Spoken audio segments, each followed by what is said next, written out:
Good evening, everyone. I'd like to call to order the meeting study session for the Christmas morning program for Monday, September 18th.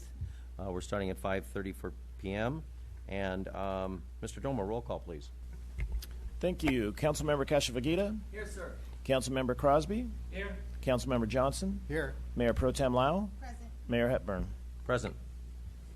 Welcome again, everybody here tonight. And we'll be conducting a second study session on the Christmas morning program to include a presentation of the results of the informal survey posted on our website. I want to remind everyone that per the city's rules of decorum, all speakers, members of the audience, and council members are to conduct themselves with decorum and to not engage in conduct that interrupts the orderly conduct of the study session. Mr. City Manager, will you please conduct the presentation? Oh, and before we start, perk your park. Okay, I know a lot of people have been involved, but we're not where we probably need to be. We're probably okay, but we need to be better. So right now, if you want to take out your phones and go to Perk Your Park and put your email address or multiple email addresses, because you can vote as many email addresses as you have, and vote right now. And then we're going to do this at the council meeting, and then we'll push it out. This is the last night. There it is. Yeah. So please, it's important. We need $75,000 for our Lost Floors Park for all-inclusive playground equipment. So, I have all my emails. okay. I don't have any more emails. Mr. Domer, now that we stirred the crowd with Perk Your Park, I don't have any more emails. you could start some. All right. Thank you, Mr. Mayor, members of council. Actually, I put in about 14 emails each day. All my daughters, all different ones. Okay, Yes. thank you. So this is a follow-up study session for the Christmas morning event. We met about a month ago or so. To quickly kind of go over last meeting summary. You know, the original event started as a way to provide food to needy families in the 1920s. The city growth created a more demanding event on Christmas morning to include distributing over 11,000 treat bags on 6 different routes. The Laverne Fire Department has seen a dramatic increase in responsibility and calls for service over the decades during this time. 2019, community services and volunteers stepped up to save the event at that time. City staff works up to 12 plus hours on Christmas Day, limiting family time, and that's one of the key issues of why this was brought back. Increased hours and inconsistent volunteer base has limited support on Christmas morning and made some routes 7 plus hours. So at that last meeting, a new tradition was proposed. That was the Laverne Holiday Nights. It was basically 5 celebrations in different districts of the city. Would include having Santa at each park, pictures, photo opportunity, other crafts, and things like that. And then also to try to tie it back to the original premise of the event is to have some type of donation opportunity at that point. City Council asked us to go ahead and put out a survey to kind of assess some folks. I do want to, this is an informal survey. It was on our website. It's not scientific, so we weren't doing a statistically valid sample, but it was also limited. You could not do what we're all doing with Perk Your Park, is every day going on and putting something new in. It does recognize, so it was 1 submission per. So the survey asked a bunch of different questions. It was originally put on August 31st. There were 302 responses received by Sunday night, and that's actually, I think, a great response. And by the way, if people do not have this, there's versions right over here. Aaron will have some, so if you do need a copy of it, if you cannot read sometimes the reading, that's why I'm looking at this and not the screen itself. 35 comments were also received on our various social media posts, so we tried to make sure that folks knew this survey was out there through our various means, social media, Facebook, Nextdoor, other things like that. We did get some comments back on that. 83 commented in support of maintaining the Christmas morning event or the Express, which would be lacking runners or goodie bags. And these are just some quick tidbits. On our website, which is www.cityoflaverne.org/Christmas morning, the presentation and the survey results are in there. It's linked and highlighted, so you can pull that up. And it's about 19 or 20 pages, and so we didn't print up those survey responses. We just took some bulleted summaries. So 140 people offered to volunteer, which is great, though only 11 of those listed availability on Christmas morning, and that's been one of the problems we've been facing. 47% expressed they were slightly or very interested in the 5 nights event. 29% were previously aware of some of the logistics behind the Christmas morning event, and some of those things are what we cited as a difficulty in continuing the event. 20% were very interested, 16% slightly interested, and 13% expressed little interest in volunteering for the express concept. Some of the survey feedback on the next page. I wanted to give a flavor. Again, there was probably 49%, so about 135 to 145 comments. They are all listed in there in that add-on on the website, but 47% of the survey responses had comments, and here's just a flavoring of a bunch of them. I won't go over them, but from, keep the tradition, we want to do something different. We like the 5 nights. We like the express concept. They were all kind of over the board in that, but it's really great to read them because, the sentimentality is, what Laverne does is something special, and it is a nice thing to continue some tradition. So we also wanted to kind of talk about some of the other things that we do, the holiday season in Laverne. So that next page is some of the different things that goes on, includes different items through the month of December, even up towards the end of November. But going through all that stuff and continuing some discussion from before, the recommendation that we have is that we continue the Christmas morning event for another year pending continued review and feedback. We plan for 6 routes based on vehicle and volunteer ability. We do not distribute treat bags, thereby reducing the need for runner volunteers and potential for liability injury issues. That's also one of the things that keeps the event longer. So by doing that, we believe that a volunteer commitment for those who are assisting on that day could be 4 hours or less. The emergency vehicle use as a lead vehicle, but be able to respond to a call. So the key there is that we need to make sure that our emergency response vehicles are always available to respond to that call that is needed. So if there's call it a package of 3 or 4 vehicles and a fire engine or a police vehicle is the lead and is blaring the siren and all that stuff to alert people, Santa's on something behind. If there's a call for emergency services, that lead vehicle can peel off, but the package can still continue with Santa, and there would be a mobile siren type approach to it. So, in looking at the city and the map, there's the potential to eliminate some cul-de-sacs to maintain the flow of the event, to also keep it within that 4 hours. And then the key issue here that we talked about the last time, staff availability and kind of incentivizing staff, because it is a paid holiday, and we do believe that staff should spend time with their families, is authorizing double overtime incentive for city staff needed to staff the event.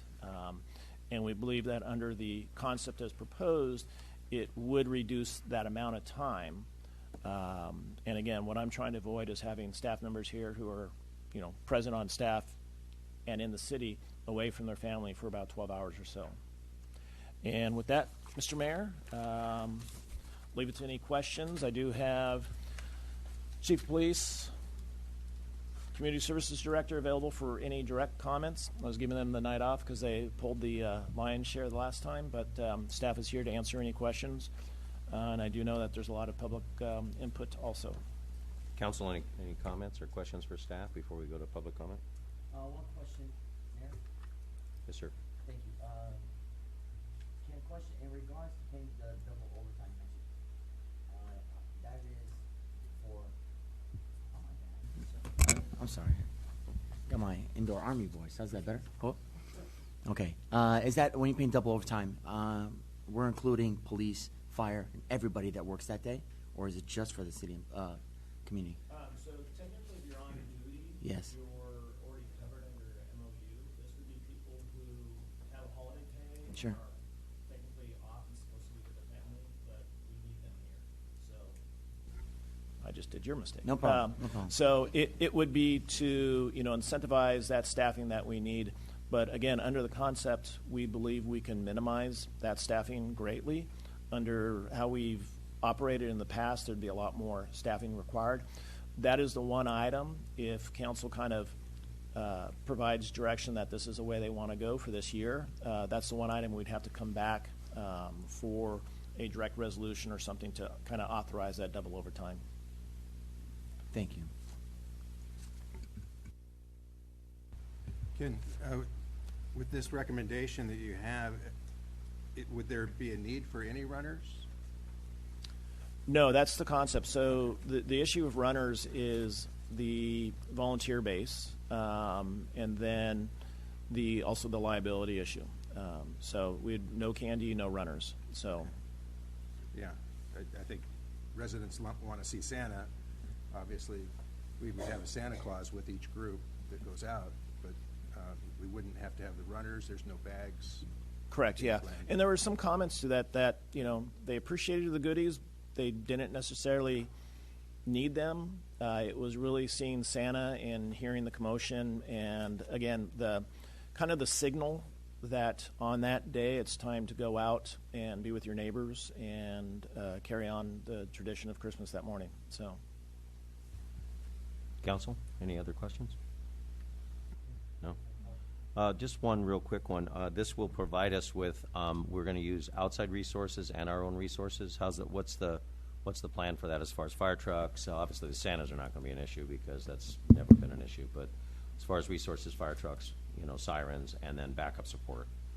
so again, we would be looking at 6 routes because we believe that would be doable. 5 could, based on the not doing the runners and the goodie bags and all that stuff. We do have the commitment of the volunteers, the RSVPs for this year. We would be looking at the different flatbeds and tow trucks and maybe antique fire engines. But again, the lead vehicles would always be a public safety except if they were needed somewhere. So So we will have enough fire trucks with sirens as far as each route if we do the 6 routes. we will have enough emergency vehicles, whether it is a fire truck Okay, and or there you go. As long as we yes. have sirens, I think people Yes, are happy yeah. about that. So we'll have the emergency vehicles that have the sirens, and then Yeah. we'll have whatever we have with our sleighs or Jeeps, Correct. sleighs, and then Santa. And, Yeah, okay. and even the goal with that is if we have to peel off for a call for service, we would have something that would simulate a siren. So honestly, you can get them on Amazon. So Okay. I think with that, we're going to open up public comment. I do have one speaker card. If we please, if there are a number of speakers, try to keep it to 3 minutes, but we'd appreciate anybody who wants to comment on this. So I'll open up the mic right now. The first one's Mr. Davis.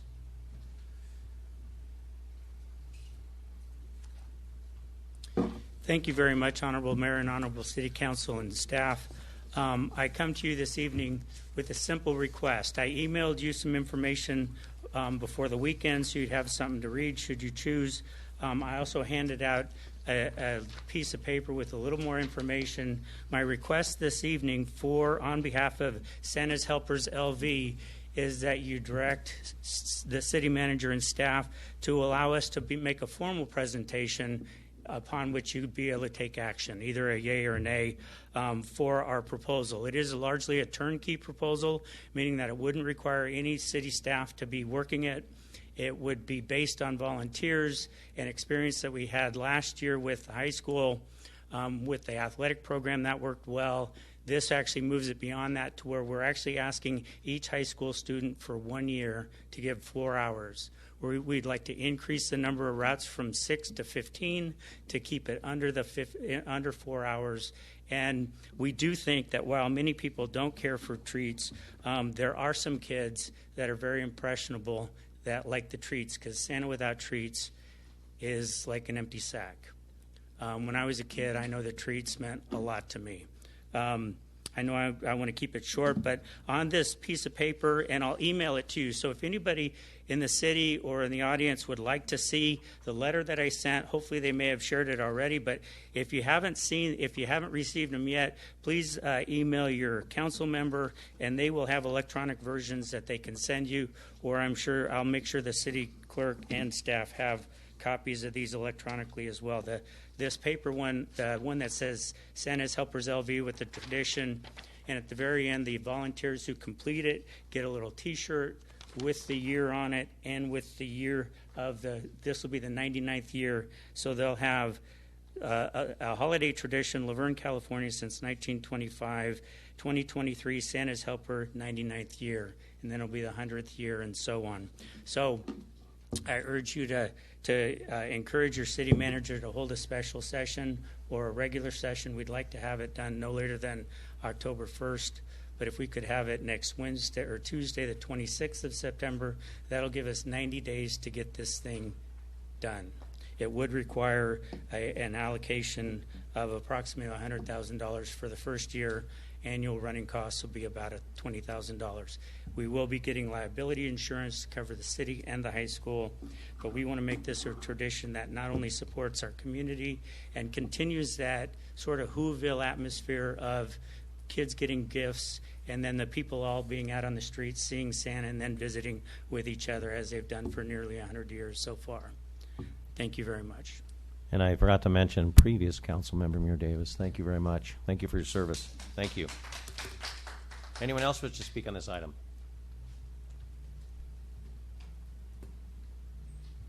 You were first. No? Oh, okay. Pam, Barry, come on up. Then we'll have Miss Beauchamp, and then whoever else wants to speak. Thank you. Okay, so I'm kind of flying a little blind here because we had a memorial service all the weekend, and I've been to the dentist, and I've been all this stuff. But I did do a Google Doc thing, like a form, after our last study session, and I had like 40 or more people that got through on that, and a lot of people said they wanted to volunteer. A lot of people were, really strongly wanting to continue the tradition.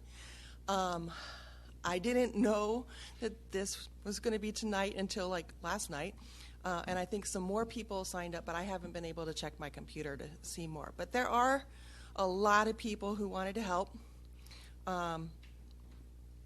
for the Christmas morning or preparing or whatever. And if we don't do goodie bags, that's okay. But I kind of like the idea of, some of the kids at least getting it.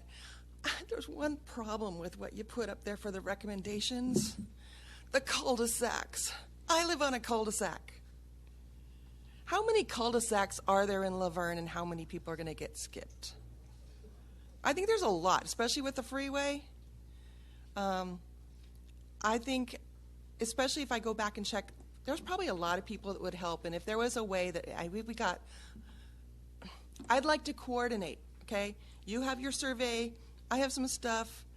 If we all put our heads together and kind of look at the list and actually, I don't know who's heading this up, but if we have somebody heading it up, we might have a lot more people willing to help than we thought. Because honestly, other than a very short little blurb before last Christmas about needing volunteers, I don't think the message really got out that it was a really severe need. And obviously, we went through 8 months of this year without hearing about it either. So I think if there was a really good communication process, we'd be able to give back the cul-de-sacs. Give back the cul-de-sacs. So anyway, other than that, some good ideas. Loud and clear. Yeah. Thank you. Thank you, Ms. Berry. Hannah, did you raise your hand? No, but I'm on a cul-de-sac. Hi. So am I. Ms. Beauchamp.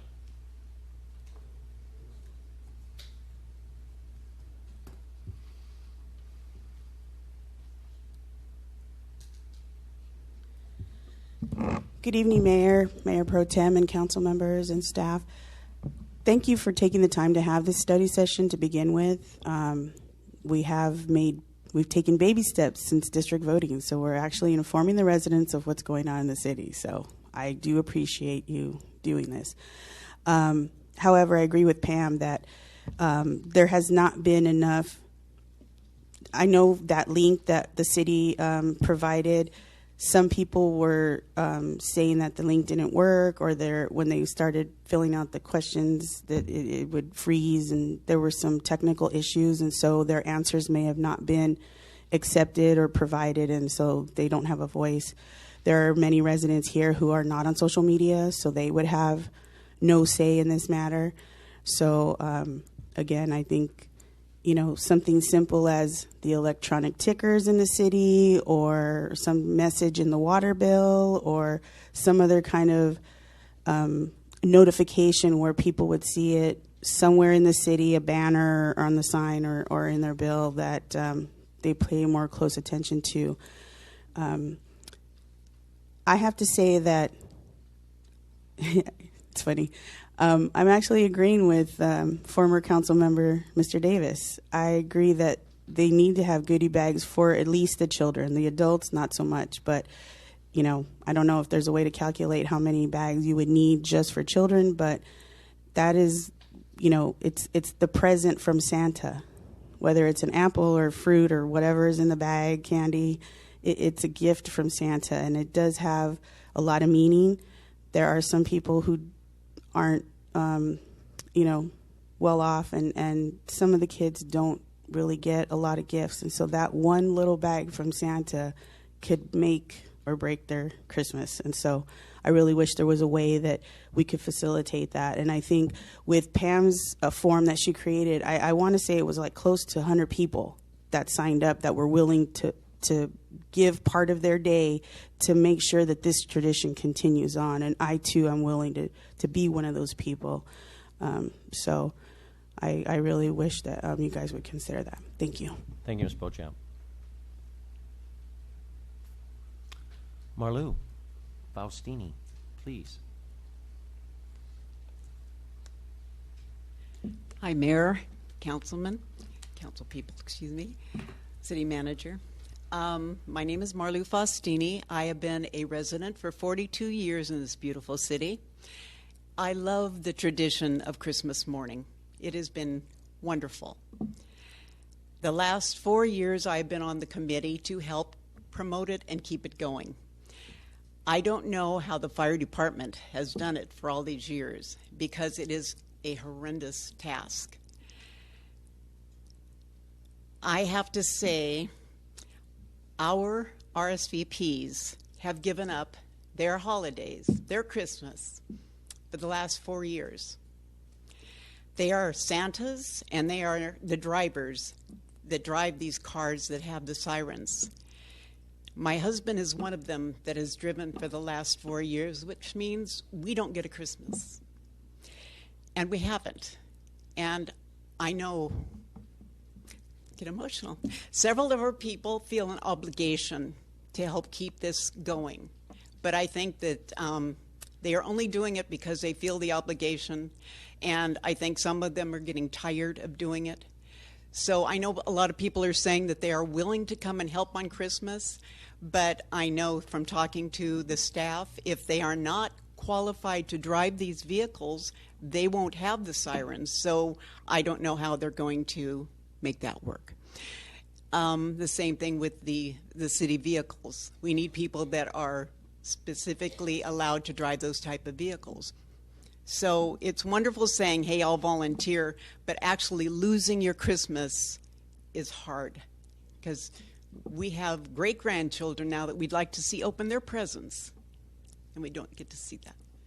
So thank you. Thank you, Marlou, very much. Come on up.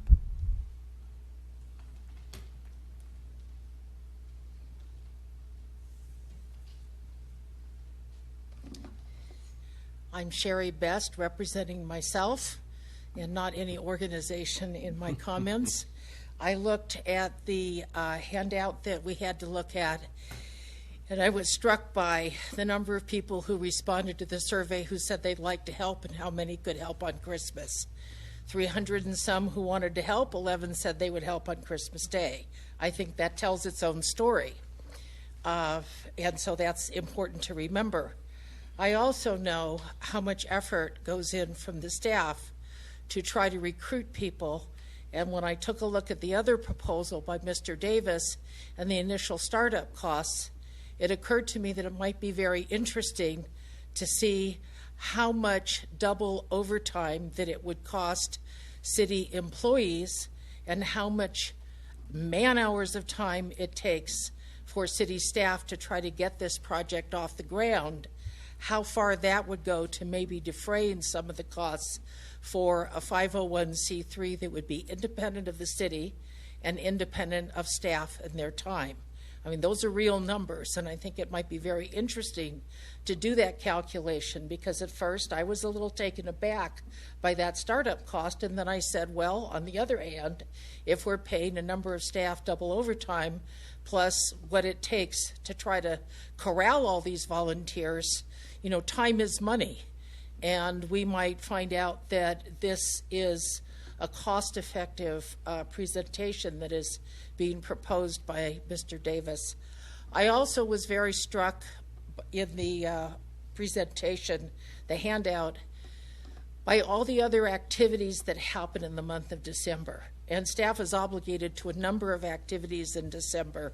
And I think it would be very interesting to ask them if they're willing to just let go of this particular activity and make this truly a community-based, resident-based, and resident-directed activity. So I think there's a little more thinking and calculus that needs to go into this. Thank you for your time. Thank you, Ms. Best. Anyone else wish to speak on this item?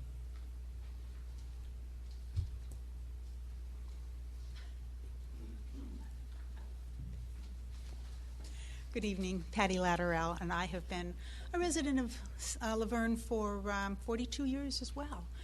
And although this has been a highlight of our Christmas morning for 42 years, the first Christmas morning when we didn't have children, we couldn't figure out what in the world could be going on that was so important on Christmas morning at 6:30 in the morning to wake us up, because again, we didn't have children. Once we learned what it was, it's been that part of our life that has been near and dear. That being said, there were a lot fewer streets in Laverne in 1925, a lot fewer residents. I understand things have to change, and I support the change. I don't know what Muir's proposal was, and I'd like to see that. If you get a chance, Muir, I'd like to see what that is. That might be the answer to all this, and I may be just spinning my wheels up here. But to absolutely skip the cul-de-sacs, we're going to go back to that, is a problem for all of us that live on them. Are they going to hang out at the corner for a little bit longer to get time for us to get down there? I don't understand how that looks. I think that'll ruffle some feathers, I think, when people hear that proposal is leaving out the cul-de-sacs. So I just want to give them my support on making change, because change, it happens. Change is important. Change sometimes hurts, but I'm not willing to give up my entire Christmas day. I'm just going to say that. And I don't expect anyone else should either. And I knew they were giving up a good portion of it. I didn't understand 12 hours. That's a lot to ask for staff, for residents, for volunteers. So we do need to relook at this, and I want to make sure that all of the pieces are taken into consideration, and I want to make sure we don't just pass by the cul-de-sacs and not give them their due as well. So thank you. So, Patty, cul-de-sacs, is that correct? Yeah, Okay, cul-de-sacs. just checking. I have a problem with cul-de-sacs. Gotcha. Well, I don't have a problem with them. I have a problem with missing them. Thanks, Patty. Appreciate it. Ms. Kalusek. Kathy Kalusek, 3rd Street. So I like that we're working on something where we're not going to stick our city staff with this anymore, because that's not fair, and I don't, especially 12 hours or even 10 or even 4 hours when they weren't being compensated and they were being forced. So that's a bad thing. So I'm glad we're having this discussion. The last 2 years, the Santa truck drove so quickly down our street that it was like, why bother? So I was really like, let's let this go because it's kind of pointless. So to the cul-de-sac thing, I mean, I can't imagine. They're like, well, we're punished because we're living on a cul-de-sac. So it really does need to be a meaningful interaction. And so I'm really excited about what Mayor Davis is talking about, because he's talking about getting together more volunteers, more routes, so it's slower. Because, you know, honestly, like I said, if you don't have at least a second to say hi to Santa, maybe take a selfie, you know, watching a red street go down my street, kind of like, really? So I hope that we will be able to talk to them. I think he has worked out, and, you know, he was a wonderful council member, and, you know, I know if he wants to do it, he'll get it done. So hopefully we can look in that further, because I think it's important. But I don't think we should skip cul-de-sacs. I don't think we should skip mobile home parks. I think either everybody sees Santa or nobody sees Santa. So that's my thoughts. Thanks, Kathy. Lily.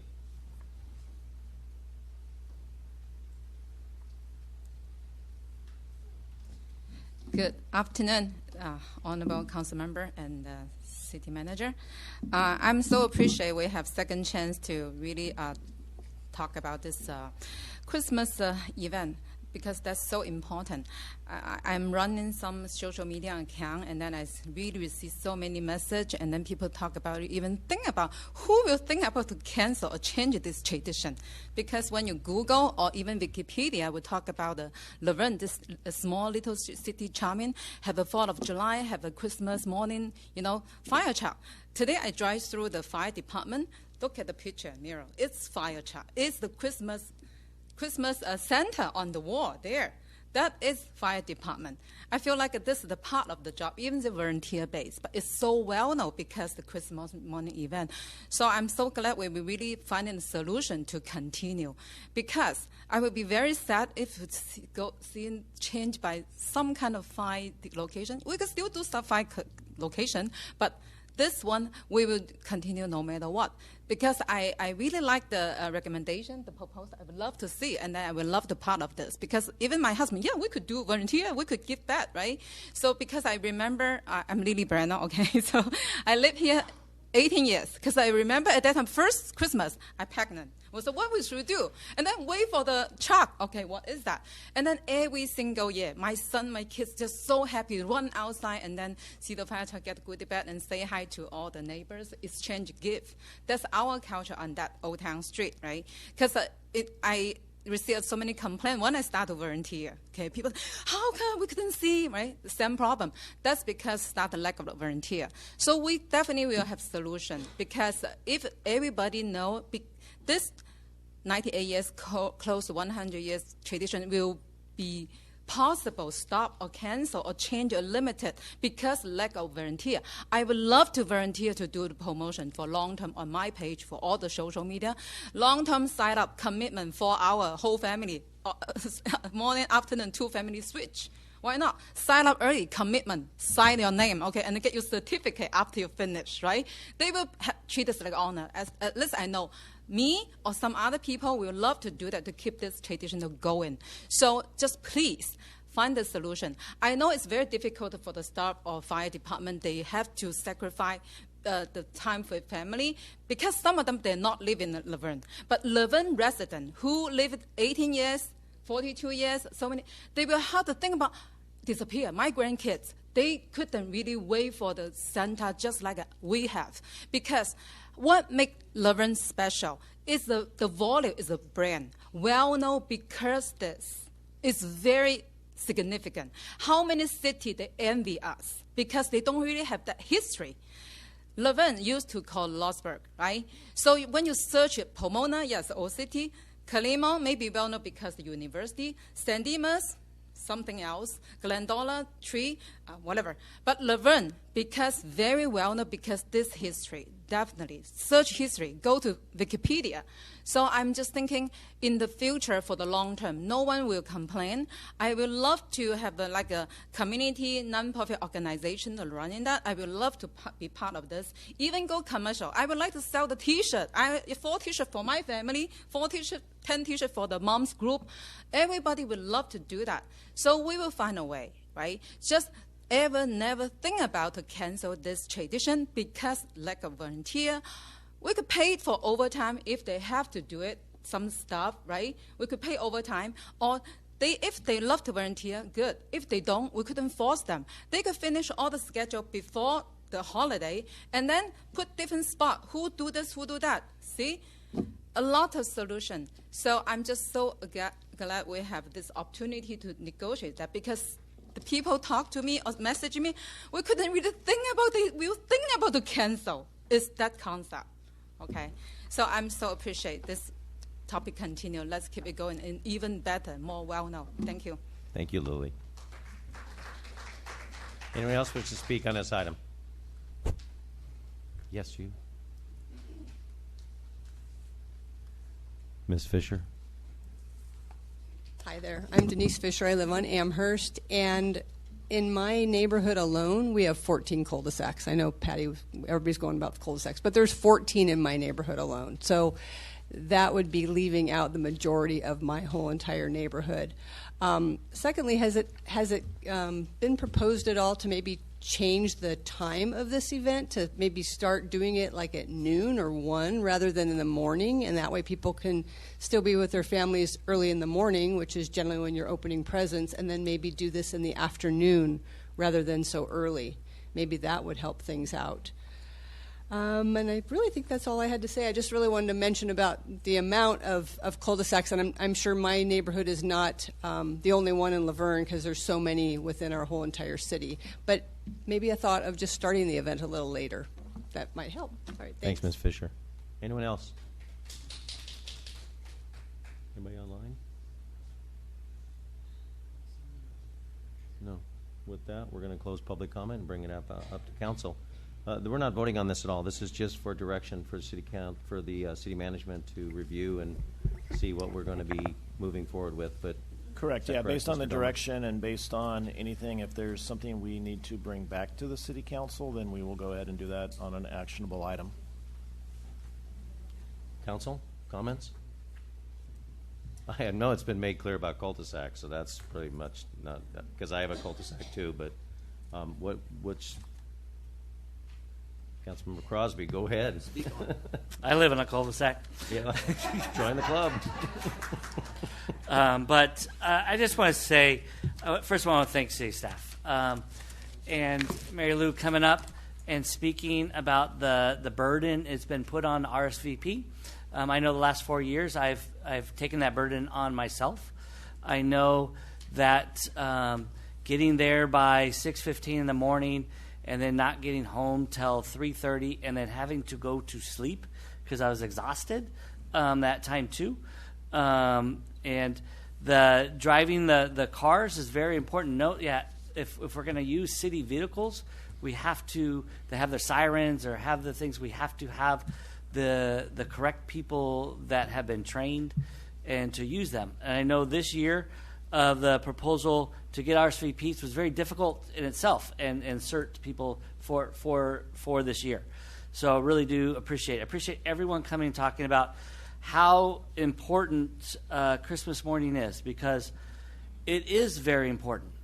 And it's important from the city that it's been run for 97 years. But it's also a fact that the last 4 years has been put on staff that we're not part of that 97-year piece. And I would not want to voluntold or any staff to be on there. I have a concern about our police and our fire that are on duty. And yes, Mr. Domer, you said they would go off on calls if the calls would be. I wouldn't want to put anyone in jeopardy around our city that if there's an emergency and we would be delayed by a minute to get to that emergency because someone was doing an enjoyable, fun activity for our residents, but our emergency services are there for emergency services.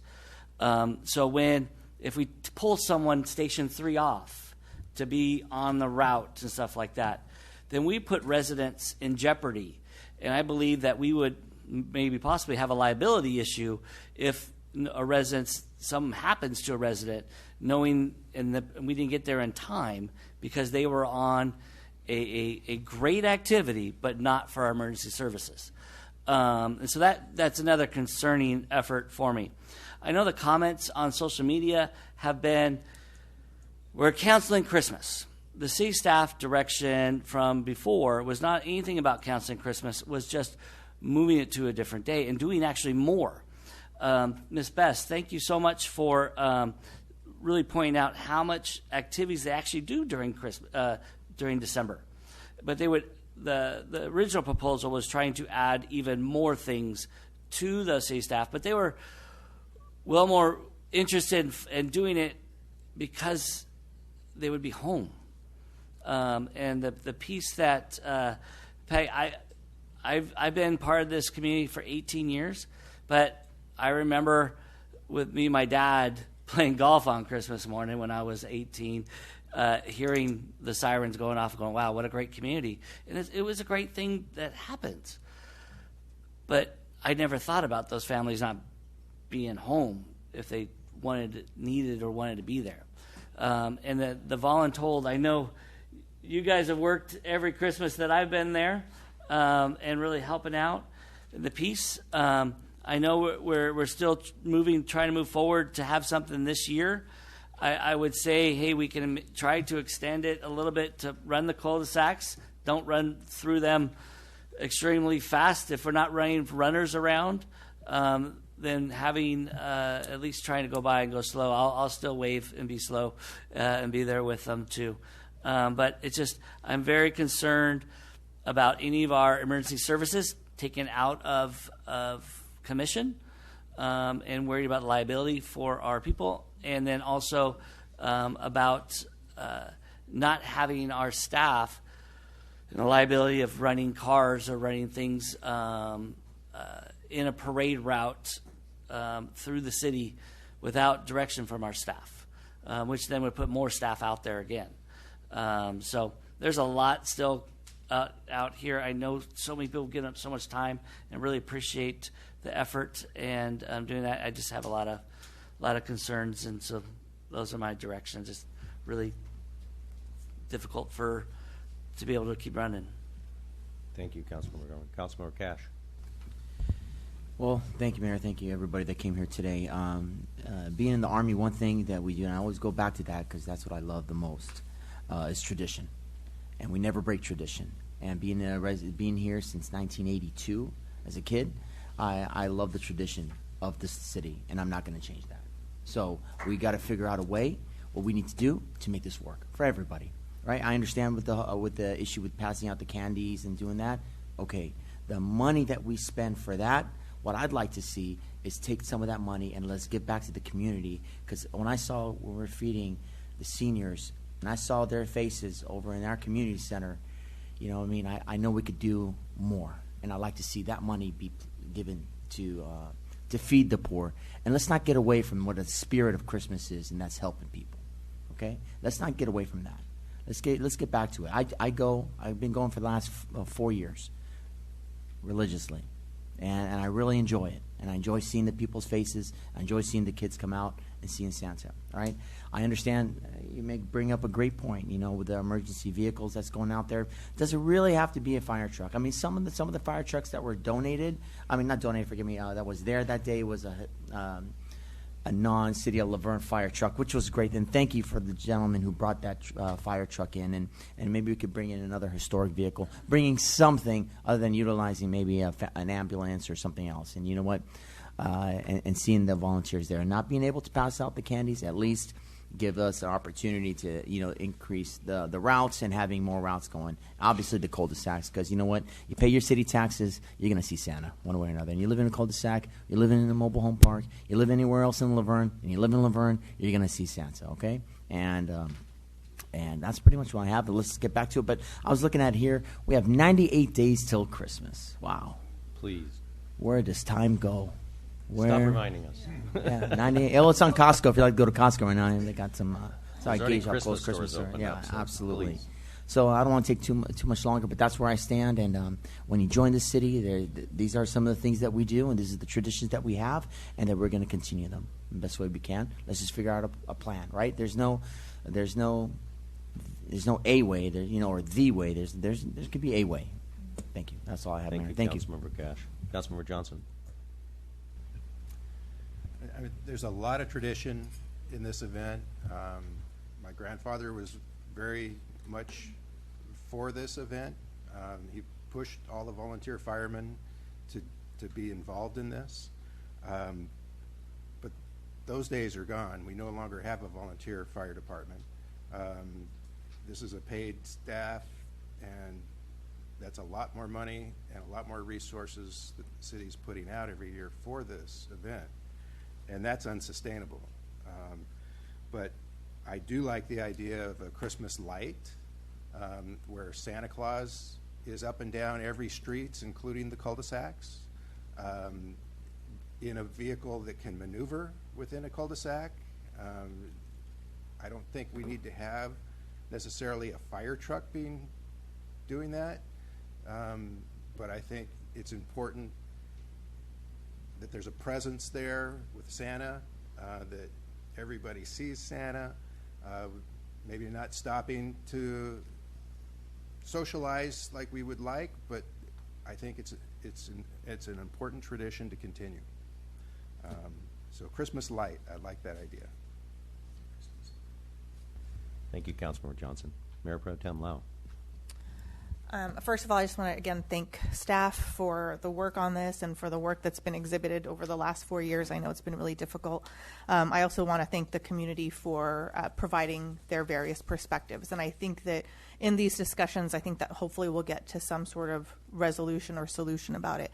I think a lot of the things that Councilmember Crosby has brought up and Councilmember Johnson have brought up, and everybody here understands the logistical issues. I think the next part of it is really how do we navigate around those. And the biggest issue for me is liability and staffing, right? So the people who are paid to be on staff, as Councilmember Crosby indicated, are our safety people, our police and our fire. But their job isn't to drive around and play Santa. Their job is to answer calls if there's a fire, if there's an emergency, if there's a crime that's happening, et cetera. That's their first priority, and it should be all of our desire that that's their first priority. So that's one. The idea to incentivize staff who should not be working, because it is a paid holiday for them, by offering double overtime, I'm okay with. I don't know what that looks like in reality. Because for many people, even if you said, hey, I'll offer you double overtime to work, that doesn't mean they have to do it. So I don't know what that looks like in terms of people power. I hear Tupelo. So I think, I commend former Councilmember Davis for bringing together a plan. I think you've got people in the audience who are interested in what that plan might look like. And I think in order to relieve the burden from staff, I think there has to be a meeting of community members and staff to really understand what did the logistics look like and what would it look like if people are really that impassioned about continuing this tradition. Because I think, as the mayor indicated the last time we talked about this, it really is going to require people who are committed to doing it, not just saying they're committed to doing it and then saying, even in the survey results, 302 people and 11 said that they would be available on Christmas morning. 11. I hope that, Pam, your list is better, way better than that. And maybe that's what needs to happen, is some sort of collaboration to understand what that means. And I think that if we can use vehicles that are not safety vehicles so that regular people can drive them, that may be a part of the solution, but I don't know what that looks like liability-wise. So I think there's a conversation that needs to be had to see what can be done. But I don't think in its current incarnation, I can't be on board with saying Christmas is really important to me and I love tradition. Screw your family. You're going to do this for me. I can't say that to staff. I can't do that. So I think we need to think about what are those conversations look like. And I really appreciate CERT and RSVP, because that's a lot.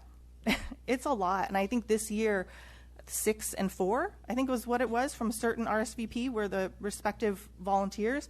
So what happens if someone's sick? What happens if something happens? We're down. What does that look like? So I think we have to figure out something that also has a contingency plan for if people get sick, if people for whatever reason can't make it. We need to think about that. So I don't know if that's a possibility to be able to have a conversation between the people who seem to be spearheading some of the volunteer efforts and staff to come up with some sort of a solution and a cost-benefit analysis on what does that look like. Because I think to the point of, if we're going to spend money on double overtime, what is that? What is it? What does that all entail? So those are my comments. Thank you, Mayor Pro Tem Lau. First of all, thank you all for your suggestions. I have been involved also, as Councilmember Johnson has stated, and it's tough. I got family and grandkids, and Marlou, it's tough, but it's all the things everybody's talked about. We've reached a point where we need a change. Obviously, cul-de-sacs need to be a part of that. I get it. That was very clear, which I think is very important. We want to do it. We do it one and all. I think, and Mr. Davis, I do appreciate this is the kind of stuff we're actually looking for, because as Mayor Pro Tem Lau said, everybody wants to donate time, but it's like, oh, it's Christmas Day. It's like, no, it's not going to work. Yeah. Can you direct your city manager to call an agendized meeting that we can make a full-blown formal proposal with those cost benefits? You're jumping ahead of my talk. Sorry. I think right now, though, and I do appreciate that. I think that this is for discussion. We are on a time frame issue, and I think that we need to make sure that this happens this Christmas. If this thing doesn't happen with your proposal, but I think we'll have Mr. Domer to look at that, to discuss that with you, to look at this proposal. But the issue is right now is time. We're kind of at that point where we're running out of time, and I think that obviously we want to have Christmas. It might be just reduced. I think our safety vehicles, we can get vehicles donated, and people can do that. We dress them up. We have some type of siren issue. The candy issue, I think Christmas light, as Mr. Johnson said, I think it's a great idea. I think we have it. But I think at the same token, we look at next year and see how we're going to do that. Or we look at, as Mr. Davis has presented, a very nice plan, as usual. You're always very good about that. You calculate things, and I like this. And I do, Sherry, I do appreciate the fact that you need to look at the costs. What is this costing? Because we're spending taxpayers' dollars. We want to make sure that, and then no one's going to complain about it, but at the end of the day, we have to look at that too. So, being that said, I think that I think direction is safety. I think we push forward with having Christmas Day. We can review this Santa's Helpers LV, Mr. Domer, review that with them. Obviously, our time frame is an issue, and that we would. Sounds like we're all in favor of having the Christmas Day, which I'm not going to die on that mountain, as I told everybody before. We will have Christmas Day. Just the Christmas Day light, and figure out how we can work that out and reduce the level of our staff that have to be there on one of the most wonderful days of the year that we want to celebrate with our families. So is that enough direction, sir? Yes, and I'll check my schedule today, and Mr. Davis, I believe I have your email, so I can, if you're available tomorrow, I'm at a conference on Thursday, Wednesday and Thursday, so if we can meet tomorrow, just because there is 98 days, we can get the conversation going, and then we'll look at a Christmas Day light. With cul-de-sacs. With cul-de-sacs. Thank you. Never I'm dying on that one. Yeah. No, totally understand. And, I think I heard. Small vehicles, Jeeps. Yeah, with, well, I think I heard automatic up here, transmissions, please. Yeah, and that's one of the issues of the larger vehicles going around and all that stuff. But some of the cul-de-sacs are very difficult to turn. So we there are vehicles that we could look at that maybe one peels off and then rejoins the package. But we'll put something together, and then our next meeting is October 2nd and the 16th. If there's any actionable items, of course, we're going to bring it to you ASAP. Probably not on the 2nd, but on the 16th. But we will start a lot of conversation and get a lot more information. But go forward with a Christmas light approach, which, from what I'm understanding, would not be the candy and the runners. I've heard some concern about double overtime. We do budget about $10,000 for the event, for the candy and all that stuff. That does not include typical staff time and all that in preparation. We can also figure out, as Councilmember Cash said, let's figure out something with that money we do spend on candy, I think it's important that which we do Yeah. anyway, but something special. And that Every was one of council meeting for their- the goals of the 5 nights of Christmas was to bring back that, bring donated items or something like that to a park setting, and then we would make those readily available for people on Christmas Day, which was the original intent.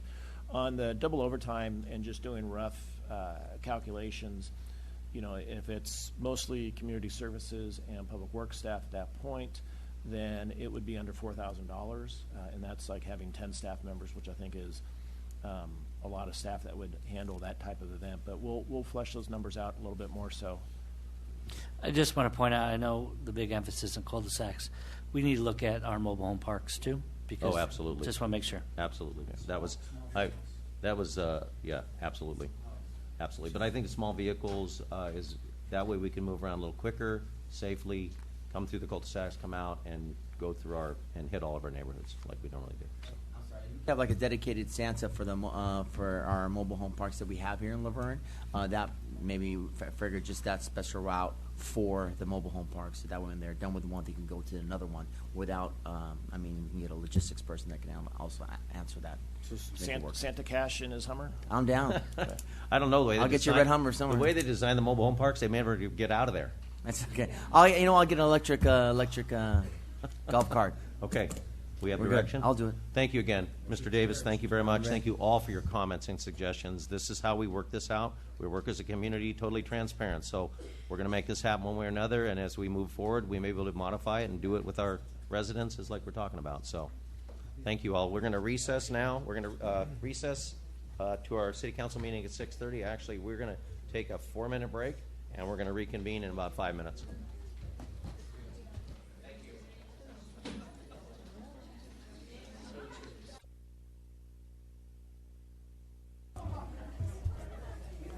We're going to go ahead and start the meeting right now. We're going to start the meeting at 6:44 p.m. on September 18th. We have started the meeting. Tonight we're very pleased to have once again one of our proud veterans by Jess Gomez, U.S. Army Special E4, conduct the Pledge of Allegiance for us tonight. Mr. Gomez, if you please. Should we give him a, does he have a mic? Thank you, sir.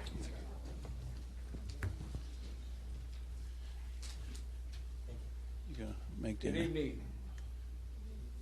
When you join us, pledge allegiance, all active military, veterans, law enforcement, first responders would render a hand salute. All others, place your right hand over your heart. Let's begin. Ready? Begin. I pledge allegiance to the flag of the United States of America, republic for which it stands, one nation, under God, indivisible, with liberty and justice for all.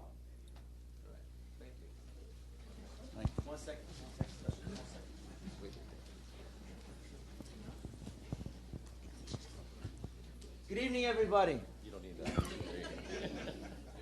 God bless you. Thank you. You're a Vietnam vet, brother? Pardon? Vietnam. Yes. God bless you. Well, my name is Cash. Just like you, but I'm still in the Army. Really honored to be here. Honored to be in front of your presence. Thank you. God bless you and God bless your family. Because when you serve, they serve, and I know what that feels. I do it again in a heartbeat too. Oh. I want to present you with this certificate of recognition. City of Laverne certificate of recognition presented to Jess Gomez. This certificate is presented on behalf of the Laverne City Council to United States Army Specialist Jess Gomez with sincere gratitude and appreciation for your dedicated service to our country. God bless you, Specialist. Thank you.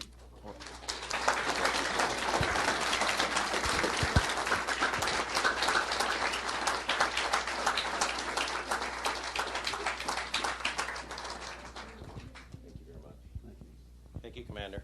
All right. Thank you. Thank you. Thank you, man. Appreciate you as always. Oh, good to see you, brother. Okay. Thank you. Here you go, sir.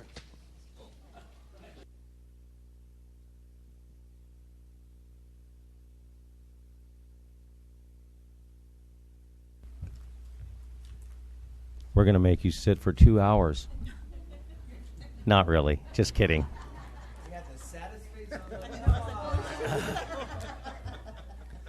I wouldn't do that to you guys. Come on.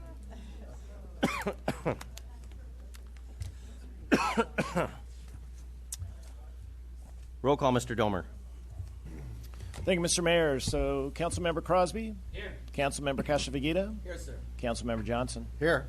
Mayor Pro Tem Lau? Present. Mayor Hepburn? Here. All present, sir. If I don't choke to death over here. Tonight, we have two presentations. First, the recognition of a Laverne Little League 12U All-Team. So, I'm going to come down here and read it down here. And let's see, Brad, you coming up? Let's see. Coaches, Coach Gomez. Just bring all the coaches up. Come on. Oh, thank you.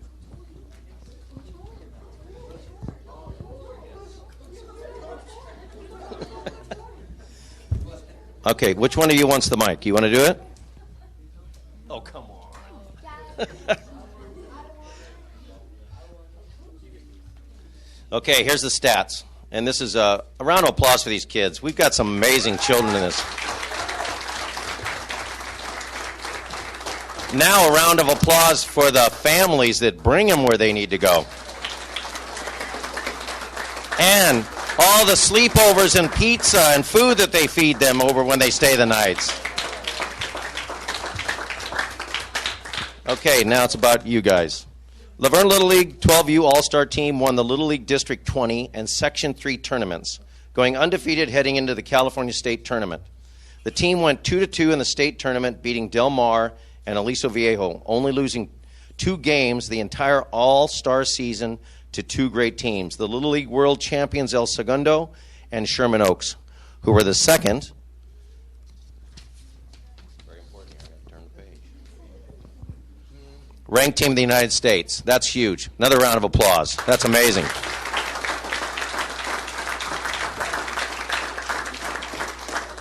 These boys have represented Laverne well amongst our neighboring cities and districts since most of them were 7 years old, only losing 3 games in 5 years with 4 district championships. Another round of applause.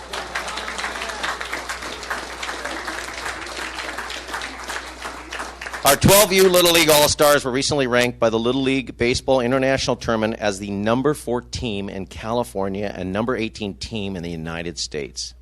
Again, another round of applause. The team was managed by Brad McKinney and coached by Ryan Gomez and Chris Ricks. I would like to call up the team coaches. You're already here, and you're going to introduce each player. Where do you want us to go? Right there. Come on over, here? guys. Coaches!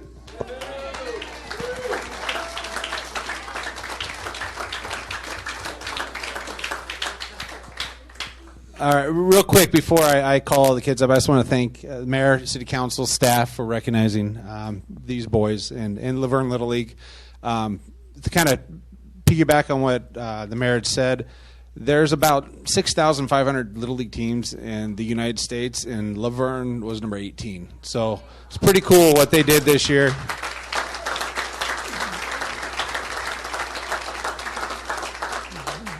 And like the mayor said, I want to thank the families, parents, families who gave up their summer to be here day in and day out, 5 days a week with these boys and this group. It's a very special group, and I can't wait to see what they do in the future. So thank you, guys. All right.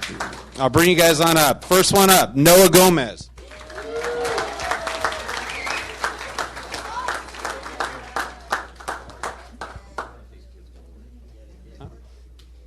Where do you want them to stand? Go. They can stand right in a row. I'll get them all in here. Next one up, Gavin Job.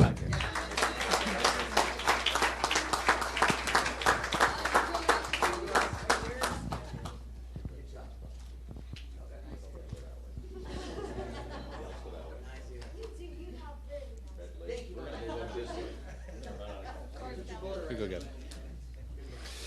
All right, Michael Levitsky.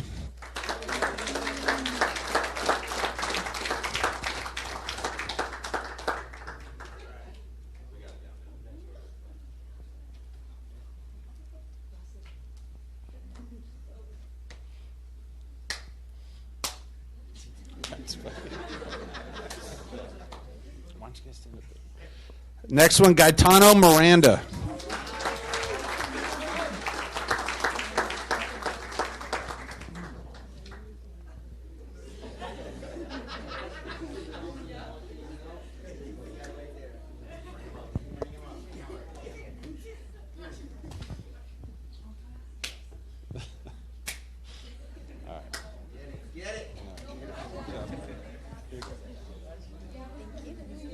Next one up, Drew McKinney.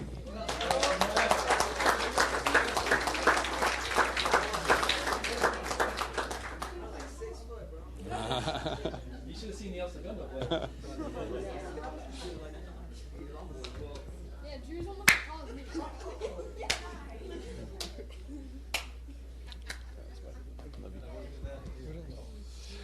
Adrian Guzman.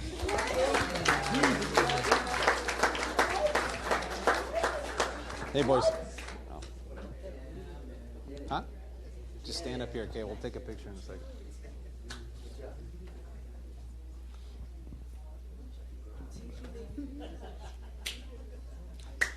All right. Hey, good job. Hey, boys, let's just shake everybody else's hand. We can shake hands later after the thing, okay? Next one up, Jacob Harrison.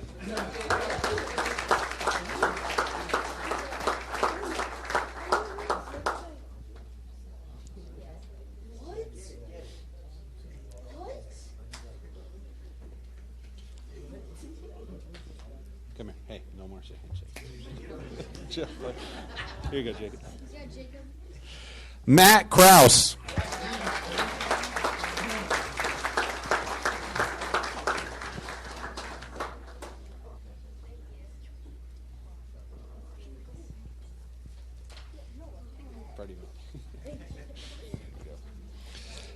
Christian Lopez.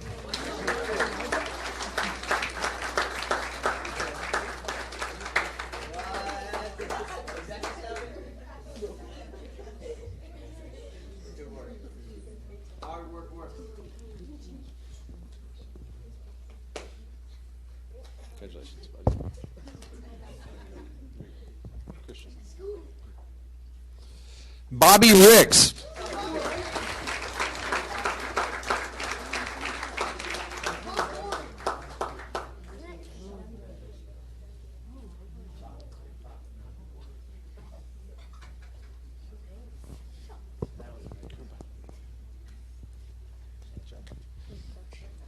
Anthony Padilla.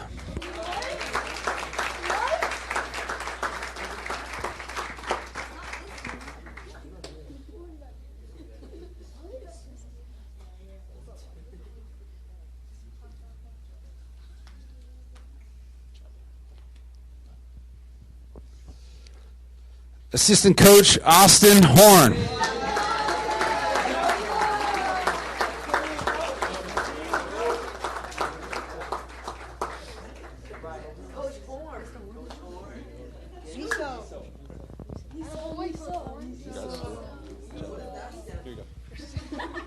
And last, Silas Barker.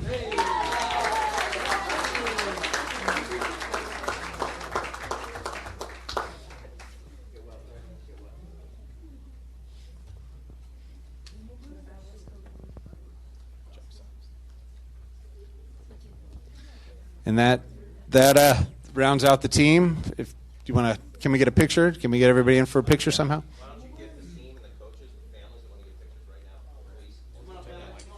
I'm going to keep the mic.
guys can take pictures, just stay where you are. Stay exactly where you are. We're going to do double. Ryan Gomez.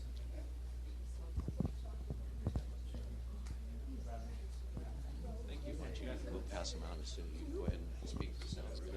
Okay, Noah. Absolutely. Thank you. Gavin. Michael. Jacob. Levitsky. Michael. Gaetano Miranda. Drew. Gaetano. Drew. Gaetano. Sorry. Okay, no one told me. No, you had it right. I didn't. Okay. Just Adrian. Our Senator Rubio, that's our area here, is an amazing woman, and she gives us lots of money for our community, for wonderful things, for kids and everything else. So she's a major leader in our community, and we really appreciate what she does for us. So Thank you. Okay, that's all. Thank you. Got him. Thank you. Good evening, everyone. My name is Alex Avanesian, and I'm with the Office of State Senator Susan Rubio. I'd just like to take a moment to congratulate our team here for all their accomplishments. Winning multiple Little League tournaments is no easy feat, let alone reaching the California State Tournament. So congratulations to you guys. And for the coaches and manager, we appreciate all of your investment in our future generation. What you guys teach these Little Leaguers here does not only apply to baseball, but applies to life in the classroom and in the workforce. So thank you very much for all that you've done. Thanks.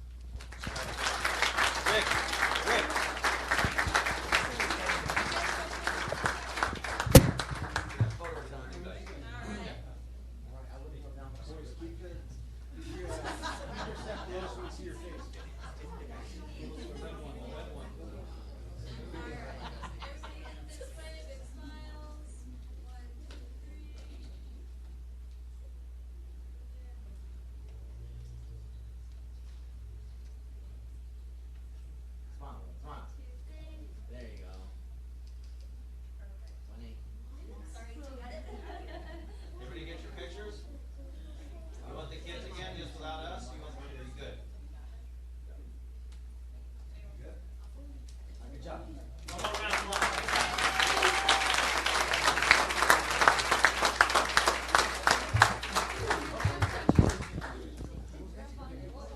Okay, I'm going to do a proclamation, and then you guys can get out of here. Thank you guys very much. Appreciate it. Take care.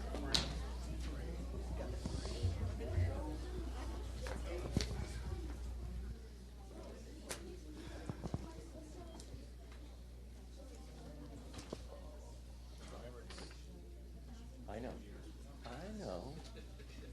You know, I have to review it, and then I have to do it, and then,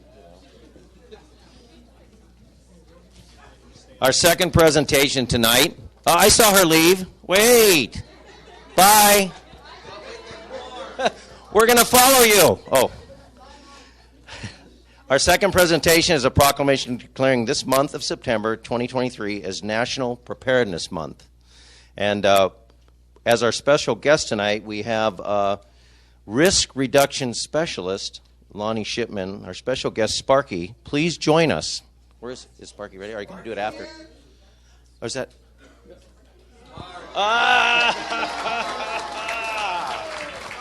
Now you know why you didn't leave, huh?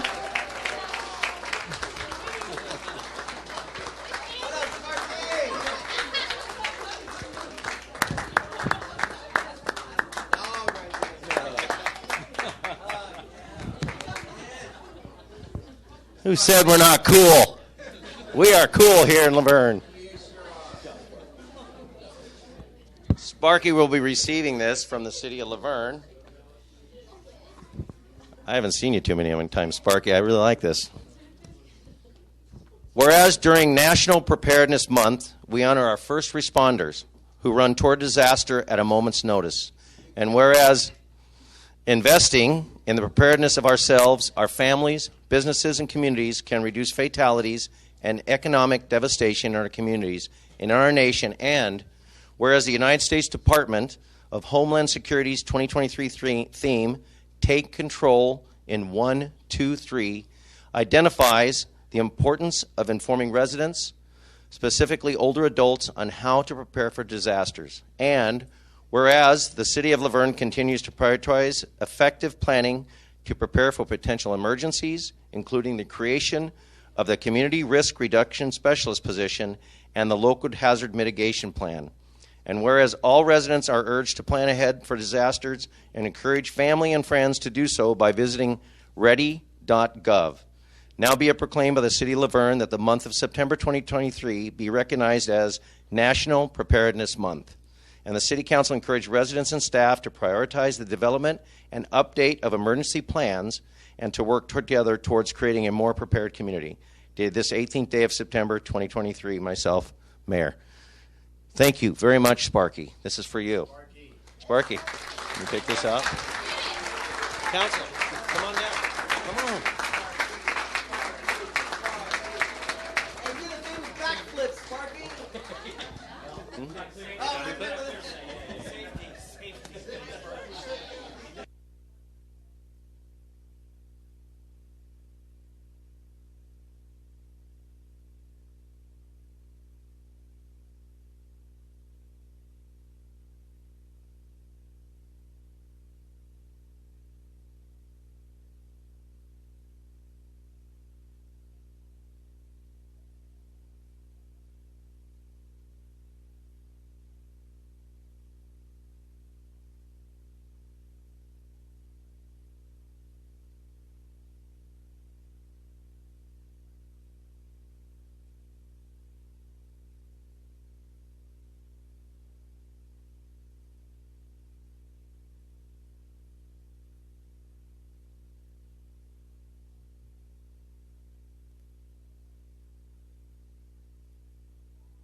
We're going to reconvene at 7:07 p.m. Okay, we all ready? We're going to move on to announcements, and I'm going to ask Kelly Wolf Arias to come on up. Did you want to do a happy talk first, or did you want to do the certificate of appreciation? Well, You do what you want. I'll do my happy talk, and I'll do it without crying because I've been crying for weeks now. I'm leaving Laverne after 65 phenomenal years of life here, and I live on Peyton Road on the cul-de-sac. I know where you are. Yeah.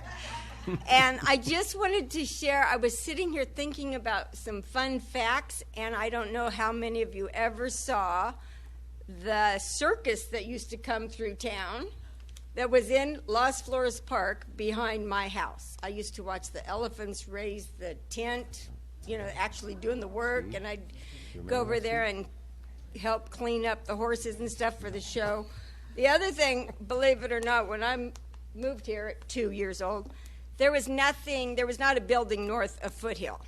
2-lane, dirt road, citrus, and cattle. Used to ride my horse up and down Foothill Boulevard. It's just changed so much, not to mention the cattle drives. Those were really fun. Oh, that But, was, I vaguely remember that. So I just wanted to share my story briefly and I have to apologize that I didn't get a business license when I should have when I was 7 years old, training dogs in my backyard. And how I got started was my dad would be out there mowing the back lawn and pushing the push mower, right? And I would watch the dog trainer at Las Flores Park train her dog, and I'd put my dog on his leash, and I'd train him every Saturday morning. So I didn't pay the fee for the class, so sorry again. I'm sure we'll make up for that soon. Okay. So anyway, I would tell my dad, Daddy, I'm going to be a dog trainer like her when I grow up. And I am now the dog trainer at Las Flores Park. Well, not anymore, because I'm retiring after 28 years of dog training here. But what's cool too, I was so sad to leave the city and not see so many of my customers and neighbors and friends to say goodbye. So that's why I wanted to be here to say goodbye to any clients I had, because truly you are family to me. And one of my great family members is Chief Flores, and I've trained many of her dogs with her in the family. And she called me and said, would you please meet up with Officer Weinreb and Tupelo, our bloodhound? I said, I'm your girl, yeah. And until you've trained a hound, which we had a beagle for a few years, and I said, I can appreciate this girl. So it's been an honor to, one of the last fun things I got to do in my profession was to train with Officer Weinreb and Tupelo. And so I would like to ask you to come up if you would, please. So Sparky's great, but it's got nothing on our Tupelo. Huh, Tup? Yeah. So, Officer Weinreb, I want to, and Tupelo, baby girl. I know, sweet. Yeah. So, I'm going to give you a certificate of appreciation. The certificate is awarded to Officer Alan Weinreb and Tupelo. Thank you for your service in searching for the lost and hunting down the bad guys. So, we appreciate you. And I'm not going to give you this personally, but the Laverne Canine Foundation will get this check. So we just love your service and appreciate everything you do.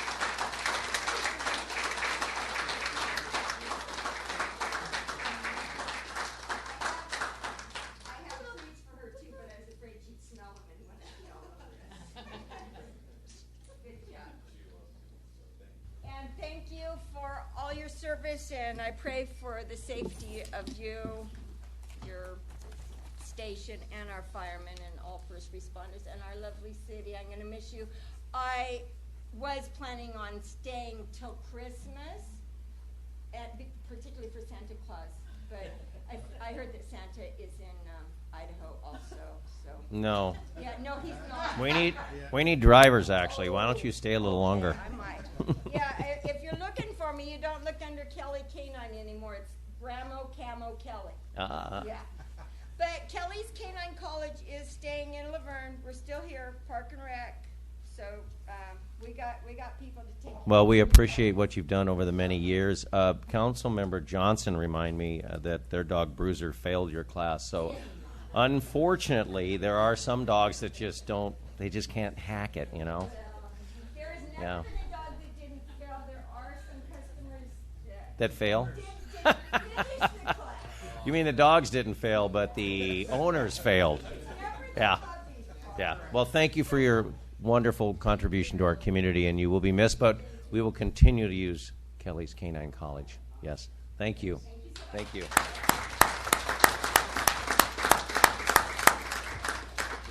Before we move on, I've got a couple more cards here, but I want to make sure that Acting Sam Godalis, our police chief, join us for a cup of coffee on Conversation Coffee with a Cop. Questions about homeless, voice your concerns, and get to know your officers. Tuesday, September 26th, 9 o'clock a.m. to 11 a.m. Laverne Miss Donut and Bagel, 2-3. If you don't, oh, come on, I don't need to tell you where that is. But anyway, so I think we can post this. Ken, okay, it's already posted, but make sure you look on the website. There's lots of things going on. We've changed everything up, so it's important that you pay attention to this. Also, if you didn't hear, Perk Your Park tonight is the last night. We need to finish strong third, so we get the $75,000. All you have to do is go to Perk Your Park on your phone, on your web, and basically how many emails you have, you can vote that many times, but it closes tonight. So if you could please go on while you're here, put in the votes. We want to make sure we get that $75,000 for all-inclusive playground equipment, so for Lost Floors Park. So we're coming up next. Right now, okay, Mr. May.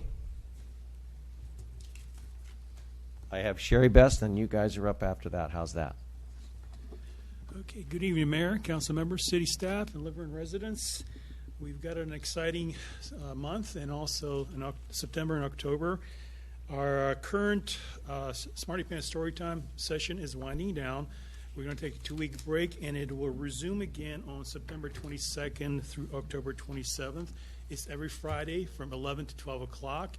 It's for ages 2 to 5 with a parent or a caregiver.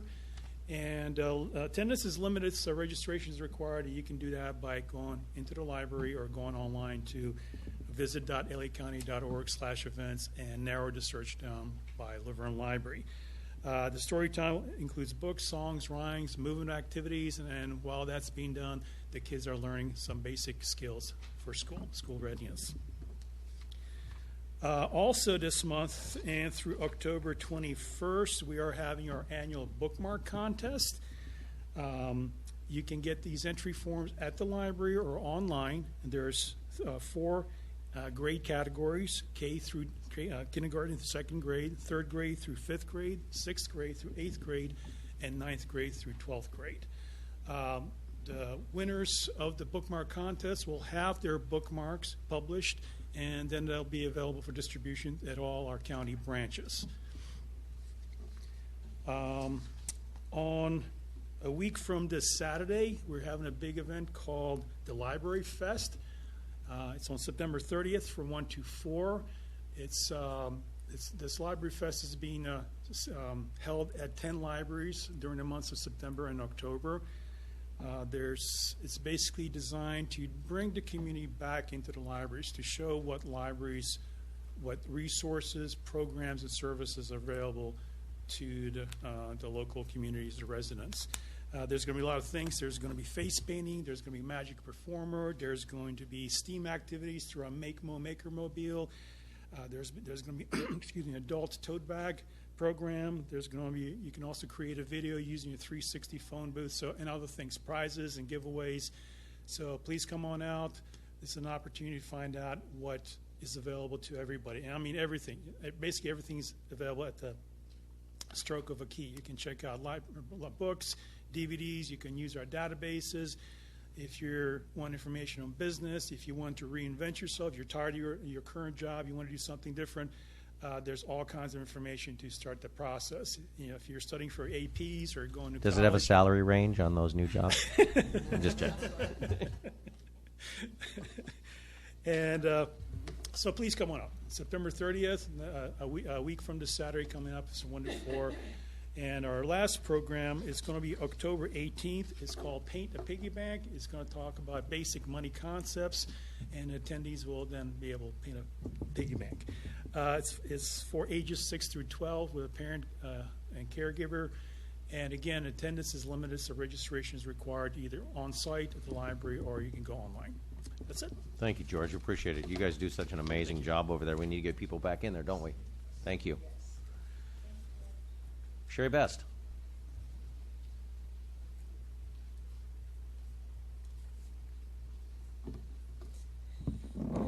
All right. Well, the Laverne Historical Society is off to a roaring start with our calendar. And I would like to say this is your chance to see Coons Park and Heritage Park as you've never seen them before. I get a chance to find out the location of the Peeping Tom house.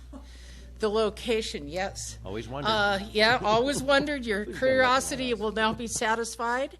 Watch a couple of cameo appearances by the Laverne 1938 International Truck. If you come, watch Uncle Sam. We are screening 1996 movie Uncle Sam, filmed entirely in Laverne.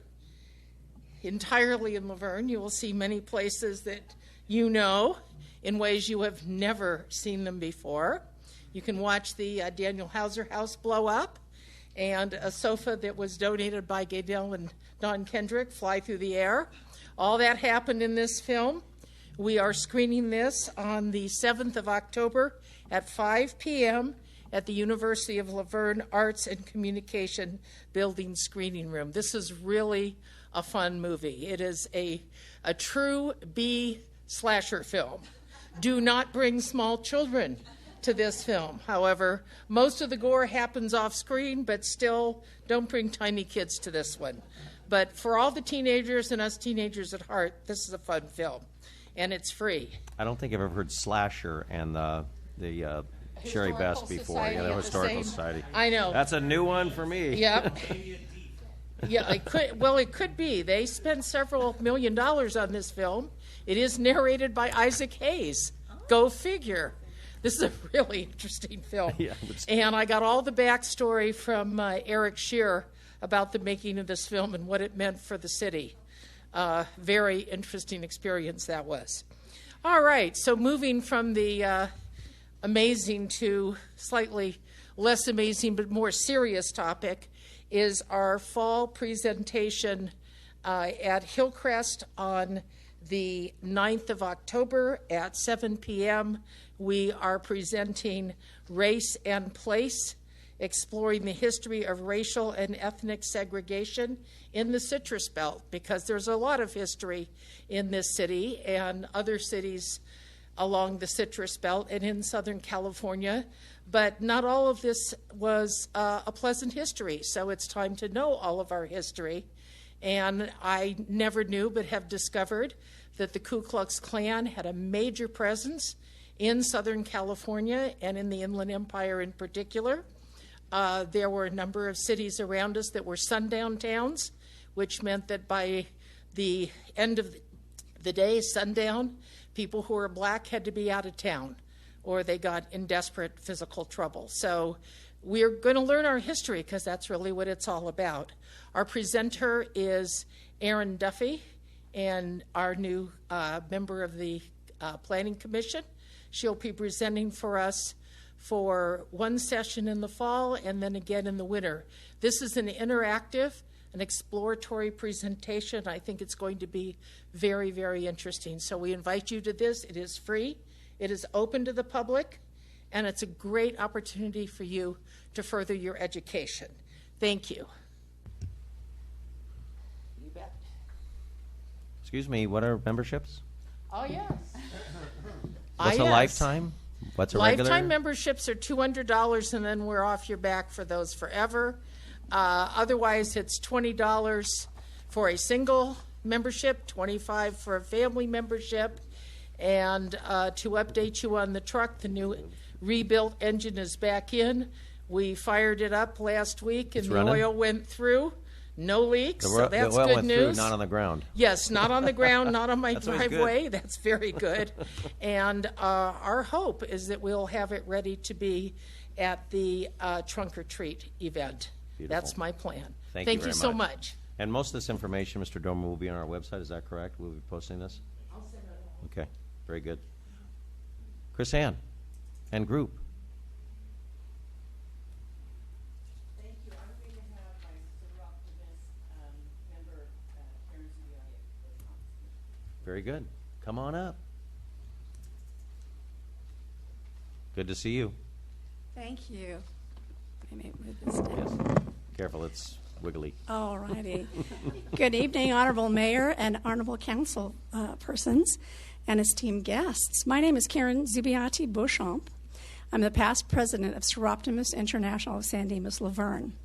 For 26 years, our women's group has had a program called Bonita's Children. I hope you're all familiar with it. We take underprivileged children recognized by the school district to shop with your local police, your local fire department. Sometimes city council comes, Chamber of Commerce. We go to Target every year and we buy shoes, clothes, backpacks, supplies for these kids. In the 26 years, we've spent over $126,000 on these local children, and we've impacted over 2,000 children. For the last 3 years, we have not had a fundraiser. COVID is trying to do away with Bonita's Children. Breathe. So our first fundraiser in 3 years is coming up, and we are desperate to make sure Laverne is adequately represented. And why are we desperate to make sure Laverne is adequately represented? Because San Dimas has already had city council people sign up for our trivia night. It will be the city of San Dimas versus the city of Laverne. And we have the smudge pot, I might remind everybody. Yeah, yeah. What you know. Well, we feel that, and you can come without being in the trivia. It's $50. If you want to bring your team, that's fine. Get some friends together, bring a team, that's fine. If you don't have any friends, we'll give you a team. So I'm sure all of you do. Don't look at me like that when you say that.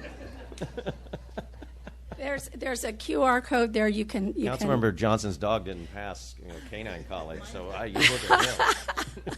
Yeah. This program is so worthwhile, and we really, really want to continue it. We just had our shop event on September 14th, and we had wonderful participation from the different agencies at the City of Laverne. So we'd like to see all of you and your agencies give us some representation at the event as well. And if you have any questions, Chris Ann is your school board member. She's available online, and otherwise you can contact us or mail in a check. And I appreciate all of your time, and thank you for everything you do. Thank you very much. Appreciate that. We'll make it a success. Plus, we want to beat San Dimas. Did I say that? May I add to her comments? Yes. I would like to say that the Laverne Historical Society is Oh. a team of 4, and we sent in the history of Laverne trivia questions already. So what you're saying is you're the ringer? Yeah, with your money. Please send the questions ahead of time before we start it. Well, for $200, Tim. For that. You know, we could sponsor that team to go to this thing. You know that. So let's talk. Sponsor the members. Just call me. We'll sponsor you. But we want the brainiacs there. You know. So. Well, I think you've got a brainiac team going. I like that. So good. Very good. Very good. Thank you. Kathy. Ms. Klusik. Thank you, guys. Good luck. Thank you. Look forward to seeing you there, Mayor.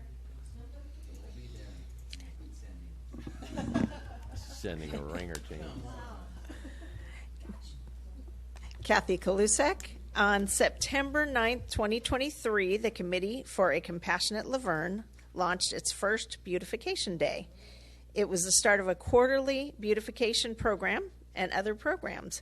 Next Monday, September 25th, we're having our monthly planning meeting over Zoom and invite all to join us in the effort. Our website is cassie-laverne.org/compassionate Laverne.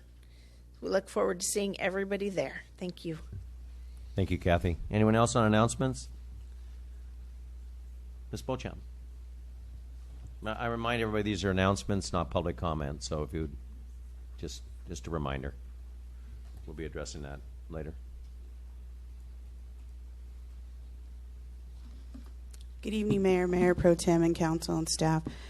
I would like to announce to the Council and everyone and the residents that on Sunday, October 15th, from 11 a.m. to 3 p.m., Stop the 740 Foothill Project is having a fundraiser at San Dimas Canyon Park, which is located at 1628 Sycamore Canyon Road in San Dimas. We will be selling like a combo lunch, hot dogs, chips, and a drink, and we will also be selling desserts. We're asking the public for volunteers to help facilitate this and also to make desserts. The reason for the fundraising is so that we can have flyers, banners, signs printed professionally, and also to raise money for postage. We're going to do another full force effort to try to get more people involved. A lot of people signed the petition but didn't really know what was going on. And for those of you that may not be aware, thankfully, Mr. Domer has been very vigilant about keeping us appraised and sending us the information. National Corps sent a letter to the LA County Board of Supervisors requesting that the 740 project be put back onto their agenda because they met the requirements of community engagement. And so we expect that sometime soon. We just don't know when. I spoke with one of Catherine Barger's staff yesterday, or email yesterday, and they said that they don't know when, but you know, because they did meet their requirement that they're looking at the schedule. I mean, they're out of people who look at LA County Board of Supervisors, they have like 99 items on their agenda, so they do have to find the time to fit that into their schedule, so I don't know when. So we're going to make another effort to send out letters and try to make our case heard from the residents for both Laverne and San Dimas. So Sunday, October 15th, from 11 to 3 at San Dimas Canyon Park. And then secondly, the mayor is aware of this. I don't know if many of the council are, but Catherine Barger's office contacted me and notified me that Camp Afflerball Page is back on the agendas for the Board of Supervisors. They had originally approved the $148,000 for a facelift because they were going to turn it into classrooms, but now they're discussing the potential of closing Afflerball, keeping Page open, and using that as an intake facility, which means every youth would be there for an assessment. So we're talking about the violent, the worst of the worst will also be there. So, which is the original premise of what we fought for first time around. So the residents need to keep their eye on the LA County Board of Supervisors agendas for both these items so that they can call in or write in and email their comments and voice their opposition to this. So thank you. Thank you, Ms. Beauchamp. Anyone else on announcements? We'll go ahead and close announcements. Mr. Domer, can I comment a couple items on the Afflerball Page and also on the 740 Foothill project real quick? Ms. Beauchamp, thank you on those two comments on Afflerball Page and also on the 740 project. Supervisor Barger is well aware of what's going on, and she did contact us regarding, let's go with Afflerball Page first. That's something we need to keep an eye on because there is discussion, as Ms. Beauchamp stated, but we're tracking that very closely. There is a new chief that should be appointed hopefully soon for the probation department. Supervisor Barger is not happy with that. That is not the intent of Afflerball Page. The intent would be the best would be to close them down and make them into a learning center, and I like that idea, and I think that's what she's pushing for also. So we'll keep close eye on that. The 740 Foothill project also, again, Catherine Barger notified us real quickly when they found out that Corps was requesting the NOFA funding, the $7 million for the 740-footer project, and let's just put it that she's not happy with that. None of us are, and I appreciate you putting this together. I think we need to continue to find an alternate site, and I think that that's the focus we want to focus on. Obviously, there needs to be senior housing and everything else, but it needs to be in the right place and the right location. And so she's there. They're discussing this. They're telling us things. And originally, when Afflebaugh Page came up a number of years ago, there was no communication. That's the most frustrating thing in the whole world, to find out what's going on in your community. You don't even know about it until it happens. And she's been very open, very transparent. When it comes up, they tell us what's going on. So we will be monitoring that, and as soon as we get information, we'll be discussing with our city manager on how we're going to approach that. So just an update on that. With that, I'm going to close announcements. Before we move to the consent calendar, Madam City Attorney, I understand you have a matter or two that has come up after the posting of the agenda and need to be added to the closed session agenda. Can you walk us through this, please? Yes, Mr. Mayor, thank you. Yes, we do have 2 items under the Brown Act. We can bring them onto the agenda. They are items that arose after the posting of the agenda but require your consideration prior to the next regular meeting. I do have to have a 4/5 vote to bring those items on, and they are public employee discipline under Government Code Section 54957 and potential exposure to litigation, 1 case, pursuant to Government Code Section 54956.9 subsection B. So with that, I would request a motion to add the items to the agenda. Do we have a motion?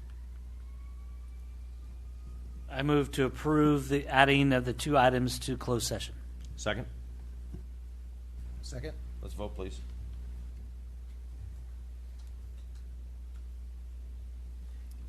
That item was approved 5-0. Thank you, Mr. Mayor. Thank you, Madam City Attorney. Returning to our business, as a reminder, the consent calendar is considered routine matters and will be enacted by one motion unless pulled for separate discussion. Mr. Domer, was there anything pulled from the consent calendar? Mr. Mayor, there was not, though I do want to point out one correction on the item number 5 within the staff report for the Public Financing Authority. This is just the notice of the vacancy. It does state that there's a term on the appointment. This is one of our only boards or commissions or committees that does not have, at this time, a term. So I just wanted to make that statement. There's no other change, and it's just a receive and file item. And we had discussed that too. There's no term and there's no request that they have to be a Laverne resident. Is that correct? Correct, yes. It's under state law. They can be work here, reside here, or not. But we will reevaluate that in the future and come back with something. Very good. Thank you. Duly noted. Council, any items you want to pull from the consent calendar? Motion, please. Move to approve the consent calendar. Second. Second. Let's vote, please. Leave this button alone over there. Consent calendar was approved 5-0. Very good. Okay. We move to public hearings. Now we move on to public hearings. We have one public hearing pertaining to a request for time extension on vesting tentative track map number 82001, 500 Baseline Road. City Manager Domer, please forward the call staff member reporting. That would be Mr. Howling. City Engineer Cody Howling will provide this report. Good evening, Mayor, members of the City Council. Yes, as stated, this is a request to consider extension on the expiration for vesting tentative track map number 82001. It's staff recommendation that council lost my place here. Let's see. Excuse me. Basically, to approve resolution number 23-65, a resolution of the City Council of the City of Laverne, County of Los Angeles, State of California, granting a 1-year time extension on vesting tentative map number 82001 pursuant to the provisions of Title VII, Division 2, Chapter 3 of the Government Code of the State of California, establishing a new expiration date of the vesting tentative map number 82001 as November 3rd of 2024. So this is, per the city code, required to go through a notice public hearing process. At your last meeting, that notice was approved, and so that's the action tonight, is to hold that public hearing and have council consider that action. Going back into time a little brief background on this particular project is back on September 20th of 2021, City Council approved the vesting tentative map and an annexation project. As council may be aware, this is this map I've referenced probably 10 times already. It's actually located at 500 Baseline Road. It's in an area that is currently unincorporated, but it is within the sphere of influence by the city. And so thus that was the action based on that approval and the annexation. Background on what this map comprises of, it's 19.44 acres, and it's proposed to split that space into 9 lots, 7 of which are identified as single-family residential parcels for that use.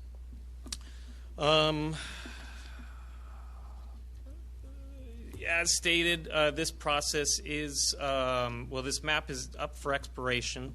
The process of why we haven't brought the final map to council is that the annexation process is underway. It has been submitted, but at this point it still has not completed, and so thus we have not completed that, and therefore staff cannot recommend the approval of the map.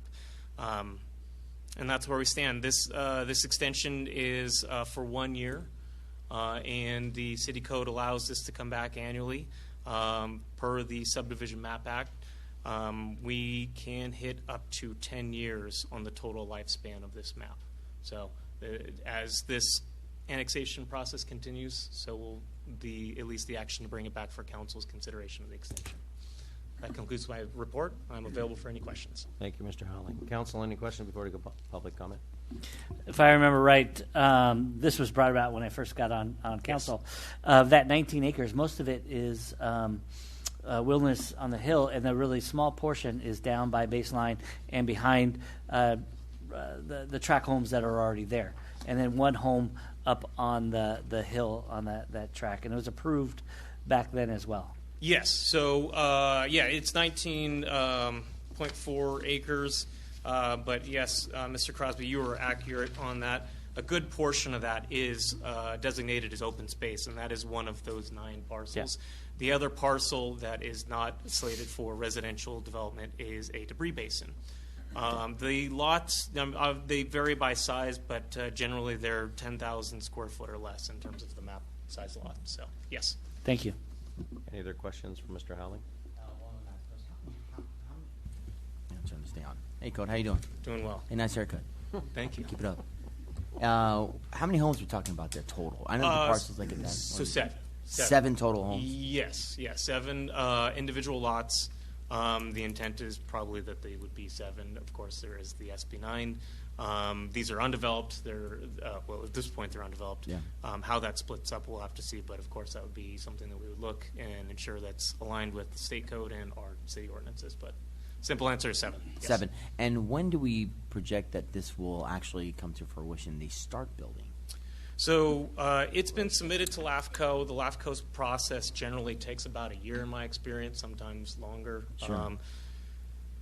I couldn't speak on behalf of the applicant of when they would get through that, but once it does get approved, if it does get approved through LAFCO, the next step would be the final map. And once that final map goes through the plan check process and gets approved, they would be ready to go, basically for construction. So I couldn't pin it down, but Sure. I would say probably at least 2 years, maybe. Can that final map change and go from 7 to 20, for example? So this is a vesting tentative map, and that's a great question. I'm coming up with all sorts of great questions today, Coach. I only get one every 4 years. There's an important designation of vesting tentative map. So this map, by going through the process and getting that assigned title as vesting, has a higher level of design than maybe a standard tentative map. And by doing that, they meet certain criteria and lock in certain rules and requirements when that map was approved. So the answer to your question is no, it can't change unless they would bring back a brand new application. Got it. Thanks, Code. No problem. Any other questions for staff? We're going to go ahead and thank you. We'll probably call you back up. We're going to open up public comment. Anybody here open for public comment on this item? Ms. Beauchamp.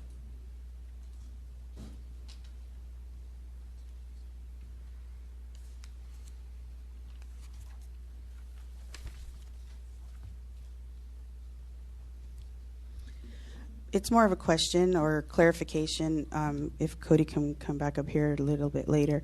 The final map that's submitted to LAFCO, does that include the preliminary architectural plans of what the homes designs will be for the parcels? Also, what exactly is required of a final map? My concern with this property, and even with the one that was discussed last week with Planning Commission, if a piece of property is annexed by the city and the owner wants to sell, well, they're obviously going to get a higher price once it's annexed by the city. So what guarantee is there that these homes will be built and the owner doesn't turn around and sell it to someone else for a stack and pack development or something else, homeless housing project or what have you? So those are my questions. Thank you. Thank you, Ms. Beauchamp. Anyone else on public comment? Seeing none, no hands raised. We're going to close public comment. Mr. Howling, you would like to answer that? Good questions, Ms. Beauchamp. We're in a very odd time right now with property, especially state mandated.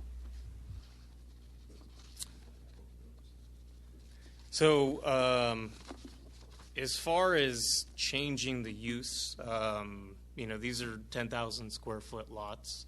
They're set up for single family residential units. If anybody wanted to change what's already been approved through that vesting tentative map, again, they'd have to go through basically starting from scratch on that process.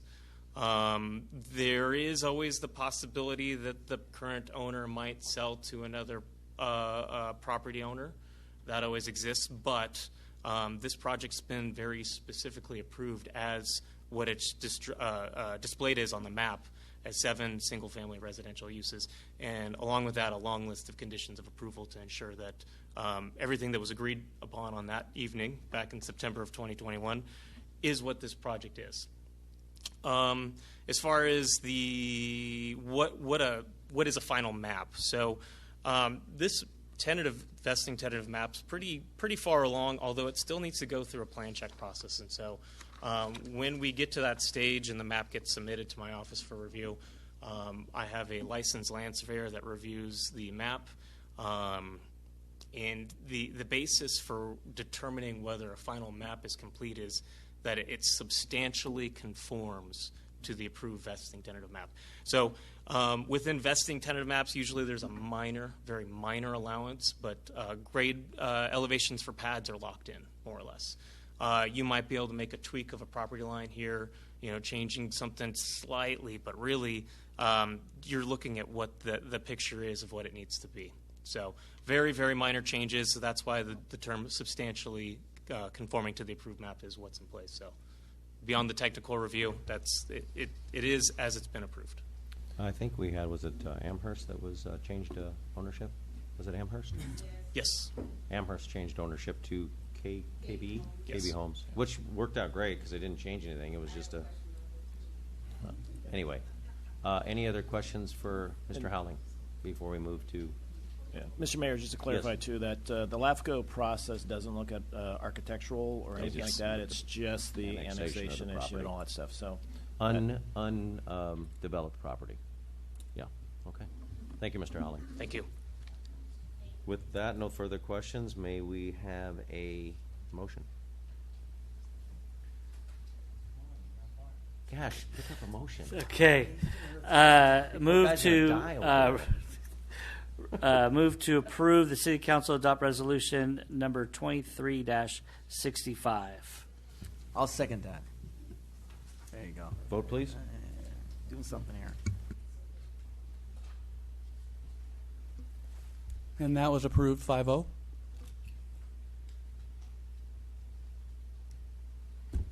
We move on to other matters. Now we move on. We have 2 other matters. The first is an agreement for temporary employment for retired annuitant Deborah Seeley. Mr. Domer, please call forward the staff member who will be reporting on this. I'm going to turn to my left, and Assistant City Manager JR is going to handle this. Good evening, Mayor and City Council. Communications Officer Deborah Seeley has submitted paperwork to retire after a long career in public service, culminating in her serving the city of Laverne for 15 years. Ms. Seeley is actually one of our most tenured and go-to dispatchers, is also another term that's used for communications officers. I think council's very aware of how challenging it is for the city and for other cities that have dispatch centers to fill the role of communications officer. Ms. Seeley has let us know that she would be willing to continue on as a retired annuitant. Under CalPERS rules, that would be limited to 960 hours, which for a dispatcher probably won't be very long before she would hit that 960 hours. But anything that we could have to alleviate some of the burden that is on our dispatch center would be welcomed. We are in a continuous recruitment for that position, so we are working very hard to fill that position, but as you are aware and I've alluded to, it is still a very challenging position to fill. This will give us a little bit of a bridge while we finalize some of those recruitment processes and hopefully get to full staffing. This has to be under, even though it seems procedural, it can't be a consent item. It has to be on the regular agenda and opened up for the public to provide comments as well. With that, it is recommended that the City Council adopt resolution number 2366, titled A Resolution of the City Council of the City of Laverne, County of Los Angeles, State of California, authorizing the city manager to execute an agreement for temporary employment for retired annuitant Deborah Seeley. Thank you, Assistant City Manager JR. Do we have any council comments before we move to public comment? We're going to go to public comment. I'm going to open up public comment. Anybody wish to speak on this item? Don't all jump up there at once. I don't know. We're going to close public comment. We'll move it up to the dais here. Anybody have any comments before we move to a motion? I do. I just know, being a personnel director, that it's difficult to find people, and for especially such a specialized job. So bringing her back for the limited time is really good use, especially having her knowledge. And though would like to honor her retirement, but having an employee be there really to support us is a good thing to do. I also want to look into, I know we've had discussions before of really looking at our dispatch center, maybe looking at trying to combine other cities around us for our dispatch, like we did for fire, because it's such a difficult job to hire and keep. Then something we might need to look at. Thank you, Councilmember Crosby. I think the city's actually discussing that anyway, so as far as, but I'm very happy to have her on board. She's going to be a great asset to continue to train and, all the 960 hours. I would concur with those statements, and I would make a motion to adopt resolution number 2366. I'll take a second on that. I'll second that. They get me. And that item was approved 5-0. Okay. We now move, man, I can't see tonight. Now we move on to our second other matter, which is request for film permit. City Manager Domer, please call forward the staff member who will be reporting. I will do that. And once again, I'm going to turn to my left, but I'm also going to say the extreme coincidence of the reason for this permit tonight is the reason why you have slashing movies so from the Historical Society. I think it's a sign that everybody should go see Uncle Sam. Don't bring your children. The filming of this movie changed city policy, and we are witnessing that tonight with the approval of this permit, or the consideration of this permit for a commercial with no flying couches. JR. Or slashing. Thank you. Thank you, sir. Thank you, Mayor. Thank you, City Council. Yes, typically as part of our municipal code and our film permit process, we usually bring those before council fully vetted and with all the documentation, and then council gives formal approval of that permit at an actual council meeting. That's not necessarily commonplace for other cities to do that, but as the city manager noted, there was a significant event that happened with the film, and I won't point any fingers, but that made it necessary for the council at the time to require that. Wait, Historical Society. Oh, wait, that's not. What staff is asking for tonight is approval for the city manager to have authorization to complete a film permit process. It's a very minor, on its face, request, and it's basically being done at a residential home. Most of the filming will be done inside the home. There will be some outside the front of the home, but what's been explained to us is it will not have any direct or significant impact on the public right-of-way or adjacent residences. All the film permit requirements would still have to be completed to staff's satisfaction. That includes checking with fire, checking with police, checking with public works, and then obviously getting ultimate satisfaction of approval for the city manager.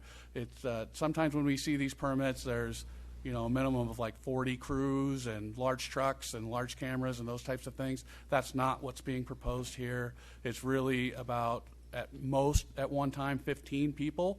And so just some personal cars, and they're using handheld cameras. They're not using large cameras and tripods and those types of things. So all we're asking, this was basically a last-minute rush item, and so that's why we are asking for a little bit of leeway to give the city manager authorization to finalize the permitting process.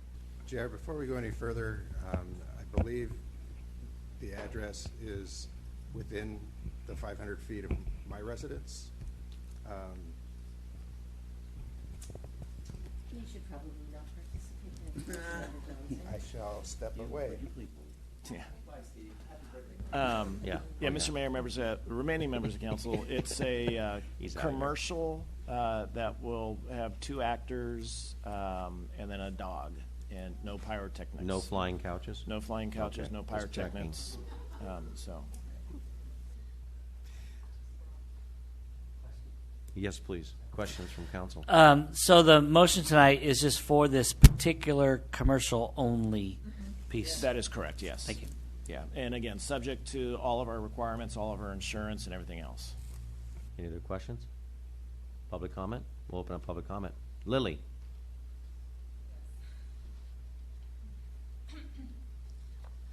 My name is Lily. So actually, I have just very few questions about this one. It's very interesting because when I first time know about Laverne, because my 2 kids went to the Methodist Church preschool, and then that building, that very famous church, is the Oscar winner movie, The Graduate, right?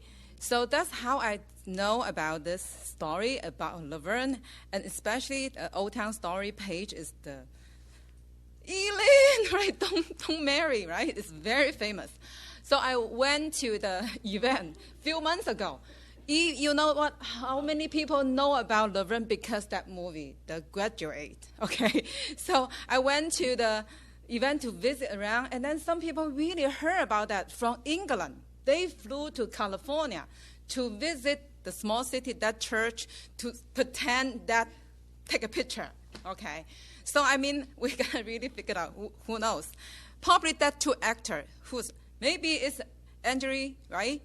Pete, somebody very famous. Who are they, right? It could be like a big thing. So we're gonna figure it out. So it's because we need to vote for that, to get the permit for that. Better figure out which movie star. It could cause chaos. Everybody jump there to get the traffic. Everything, I think that right? you are going to jump there. I will. think that's what you're I saying. definitely will not miss that. So I feel like it's very interesting because people talk about the history when The Graduate, the movie take the place right in front of Bonita High. It's really exciting for the whole summer.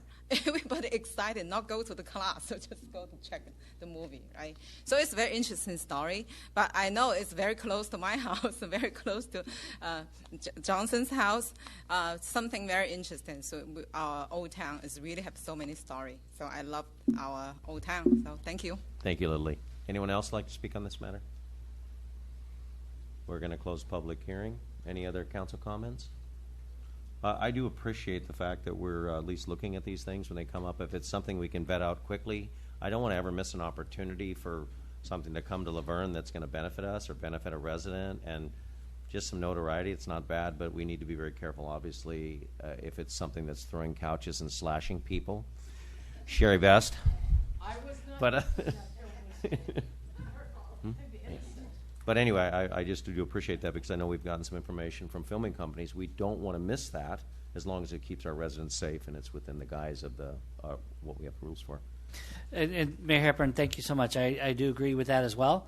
And I believe I would like to have been brought back to us where we do give our city manager a level where he can approve these without coming to city council of, if they are closing down streets and stuff, maybe they come back to city council.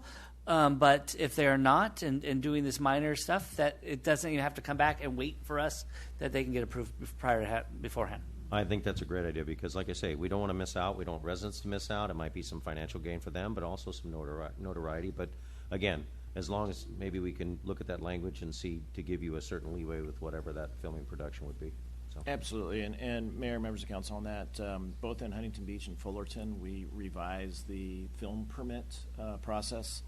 So I'd be happy to look at what fits best with Laverne and making sure that commercials and other things that don't have traffic impacts and other things could be easily accessed, and those that do have some impact or outside influence, throwing couches and pyrotechnics, will bring to city council. So. I just can't believe it's the same night. Well, and I think before we've, like I say, I think the issue is the fact that streamline, and we want to be that city that's a friendly city, not one that restricts all the time. And I like the fact that we're reviewing that too. So with that, I'd like to file a motion. Thank God. Thank you. I was trying. I thought you were asleep. I know. I saw Wendy's hands. Like, oh, hold it. Motion to approve the film permit request from picture 304. Is that okay? What? Did I screw that up? No. You're good. It's perfect. Is that pretty good? She's just The assistant city manager will formally read it, just because it has to authorize me. Yes, please. Okay, so you want to read it? Yeah, why don't you go ahead and read it for We me? have first and a second, then you'll formally read it, or you want it now? You formally read it, then we'll do a motion, then we'll Yes. second. It is recommended that the city council authorize the city manager to execute an agreement with Picture 304 and issue a permit for filming once all required steps are completed. Now I could have memorized that stuff, but I'm gonna go No, ahead. but you're going to say a motion to Yes. approve that. I'd like to motion to approve what JR just Yes. said. Do we have a second? Oh, Thank you. Let's vote, please. All right. Wear me out. I'm trying. You're doing good. Thank you. That item was approved 4-0 with Councilmember Johnson recusing himself. We need to bring Mr. Johnson back in. Yes.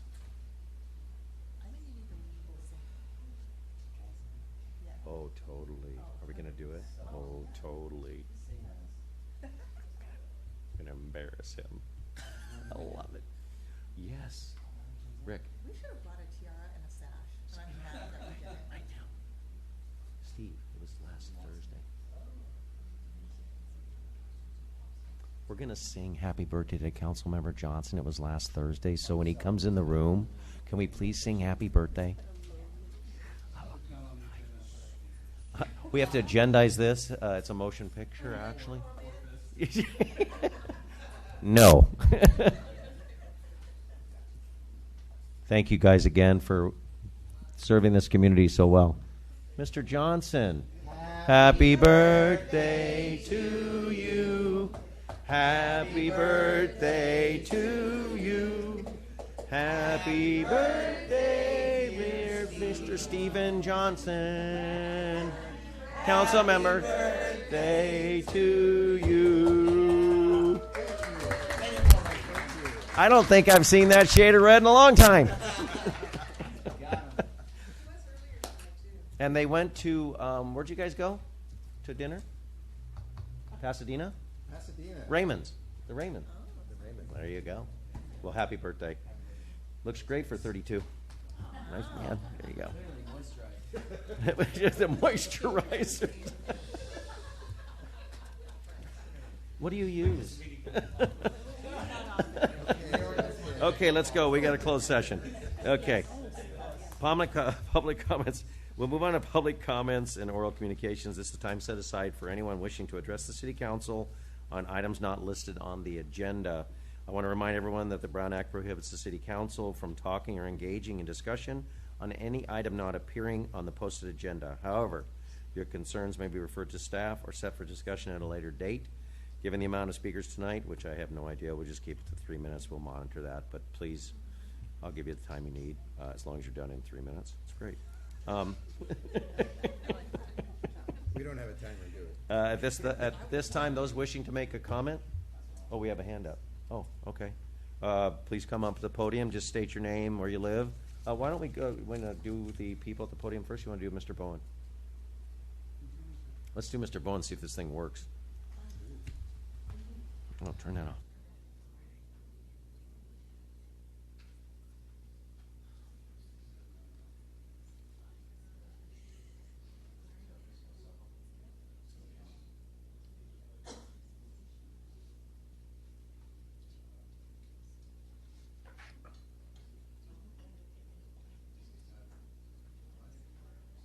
Mr. Bowen?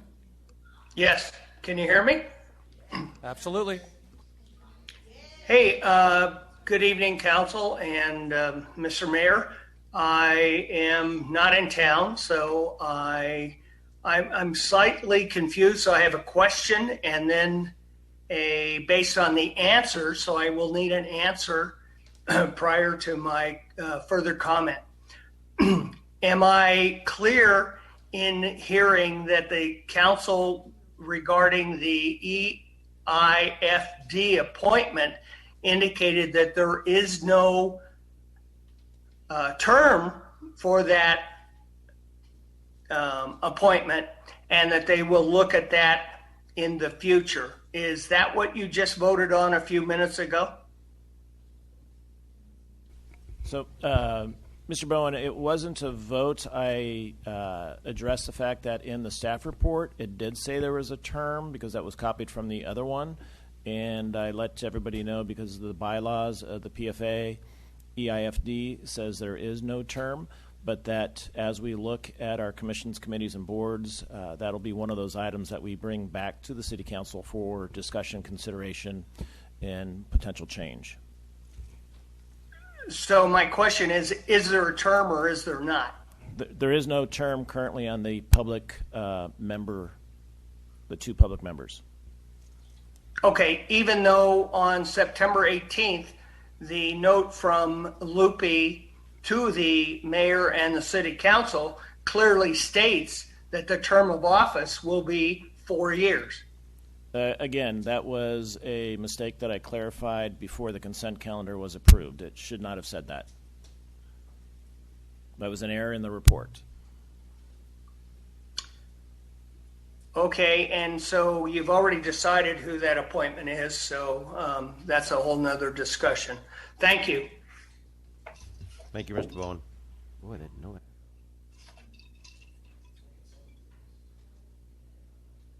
Please, anybody wish to speak on an item or public comment, please come up. Miss Gary, come on up. Okay.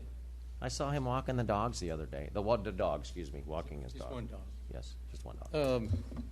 The city manager, the Chelsea footbridge needs a haircut again. That stuff's growing through there, and you've covered over 2 or 3 of those lights over there. Can you have those guys do that just once a month? Might help out, and I wouldn't have to clear and talk to you. You need to cut down on the water at the park. Mushrooms all over the place. I took care What kind of mushrooms, Gary? I took care of the happy ones. I wanted to save the kids. When the guy mows the yard over there, it looks like it snowed. So cut down on the water just a little bit. He's got it. That's it. I'll Public go back, Works sit is down, here and shut too, up. so she's writing it down as we speak. Thank you, Gary. Uh-huh. Miss Beauchamp. He's still laughing over there.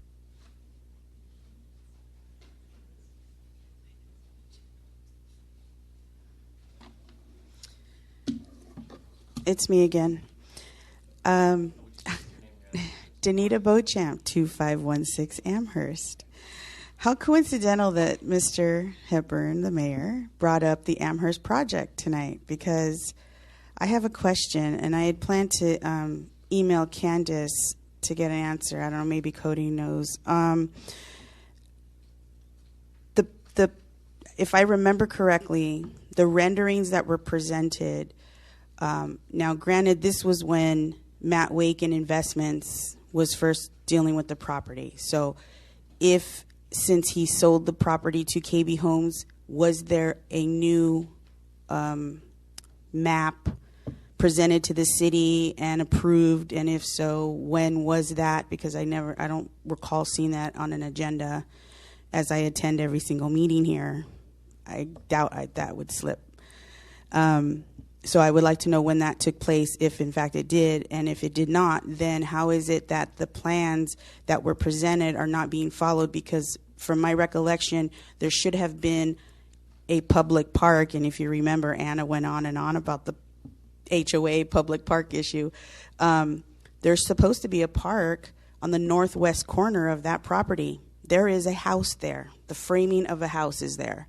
So if in fact that is different from what is presented, then I would like to know when and how it was approved and what the legalities are involved with that not being followed, first and foremost. Secondly, I would like to have somebody from the city, I don't know if it's Public Works or what, but the public restroom in the lobby, when you go to get a paper towel, the water just drips on the tile, and I guess there's a slant in the floor, and the water drips, and someone could slip, especially if they're elderly or whatnot. It's definitely a hazard in there. So if someone can address that. I know I've seen in other public restrooms where they have like this kind of like a squeegee thing underneath, so it absorbs the water that drips when you're waving at the machine to get a paper towel. So right now, yeah, it's definitely a safety issue and that. And then speaking of safety and ADA, what has been decided about having handicap accessible doors here? Because those doors are heavy. You should be able to push a button and it open automatically or something. I don't know if that's JR's department, if it's tied into the whole PA thing. And then thank you, JR, because Joe actually heard Mr. Bowen speak through the Zoom. So you guys are heading in the right direction. So thank you very much. I appreciate y'all. Thank you, Ms. Beauchamp. We'll get some of those, the questions that we can't answer tonight, we'll get back to you on that, because that brought up an interesting point. Correct. The Amherst issue will have to go to the community development director and to the planner.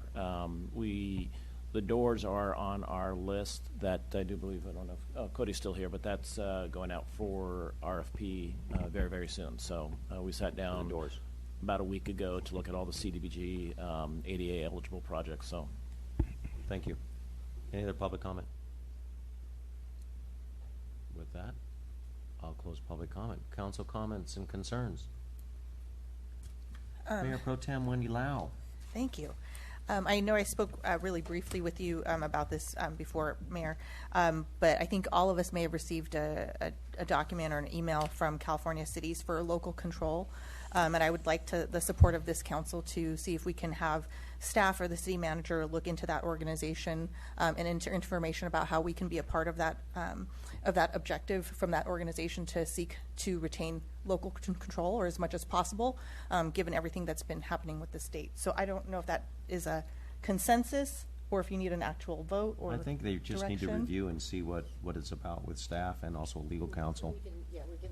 We can take a look at that and bring you back a report.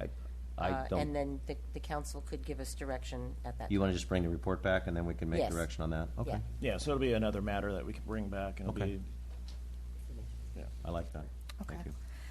Thank you. And then just on the list of other council comments, I did get the chance to represent the city of Laverne on September 7th at the NAACP's 10th anniversary.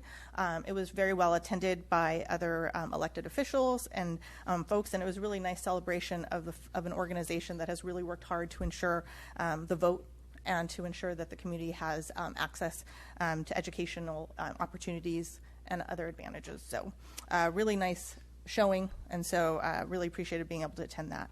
I also wanted to share that, as is my wont, the next blood drive that is coming up on October 18th. At the Holy Name of Mary. I'm gonna keep preaching for this choir. You know what happened with my dad. So if you are able and you are willing, the Holy Name of Mary is hosting a blood drive on Wednesday, October 18th from 12:30 to 6:30. So please sign up if you are available. And then just a reminder for folks, I think I may have brought this up last time, but the inauguration of the next president or the new president of the University of La Verne is taking place on October 13th. It's open to the public. You just need to register. I think it's a pretty historic event. She's only the second woman president in our 100-plus year history, which is pretty exciting. And she's a pretty accomplished human being, so I think it'll be a good event. It also kicks off homecoming weekend, so I know many of you are either Leos or are related to a Leo or married a Leo or live next door to a Leo. How about paying for a Leo? Paid. Oh, you're still paying for a Leo. It sounds like. But I think it'll be a fun time to reconnect with friends and family. So if you are in town, please come by and see all the fun things that are out there. One of the exciting things that they're doing for the inauguration is a Leap into Action event. And what that is, it's basically asking our community members for a pledge to either donate volunteer hours or money or some sort of commitment to engage with our community. And they're looking for 1,891 pledges. So if you are willing, this is a chance to give back to our community, really be a part of something. And it's 1891, if anyone's wondering, because that's when La Verne College was founded as La Verne College. So if you are interested, it is available on the university's website, and any help and participation would be greatly appreciated. So as always, be kind and have a good rest of your week. Thank you, Mayor Pro Tem Lau. Councilmember Crosby.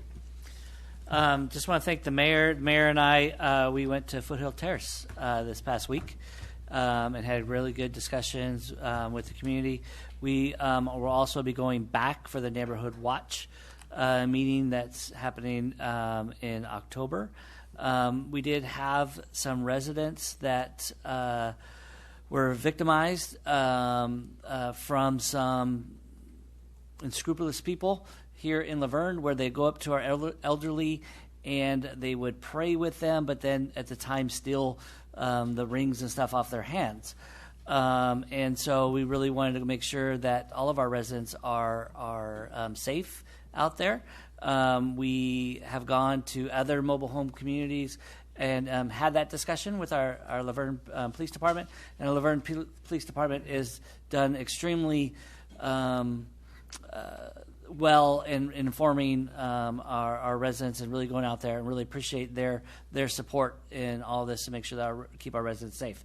So I just want to make sure and state that to all of our elderly residents out there, that we're keeping them safe. And if we need to go to all of our mobile home parks, that we really need to that, or our senior center, and help out to make sure that people know that there are people out there that aren't as truthful and honest, and that we need to make sure and keep them safe. So appreciate that. Thank you, Mr. Domer and city staff, for putting on our consent calendar tonight our two vacancies, and then putting on the back of our agenda as well, as our residents discuss that too.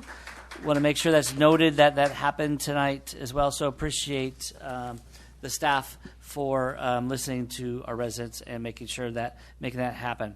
My last item is that this Friday, September 15th, International Night event for individuals and families with special needs at 6 p.m. at the community center. Our Parks and Rec and our community is really helping out with our special needs, and so that event is on September. Oh, sorry, that was last September 15th. That was last Friday. I apologize. But things are happening for them. Please have a look out. Thank you so much. Thank you, Councilmember Crosby. Councilmember Cash. Thank you, Mayor. Appreciate everybody that comes out here today.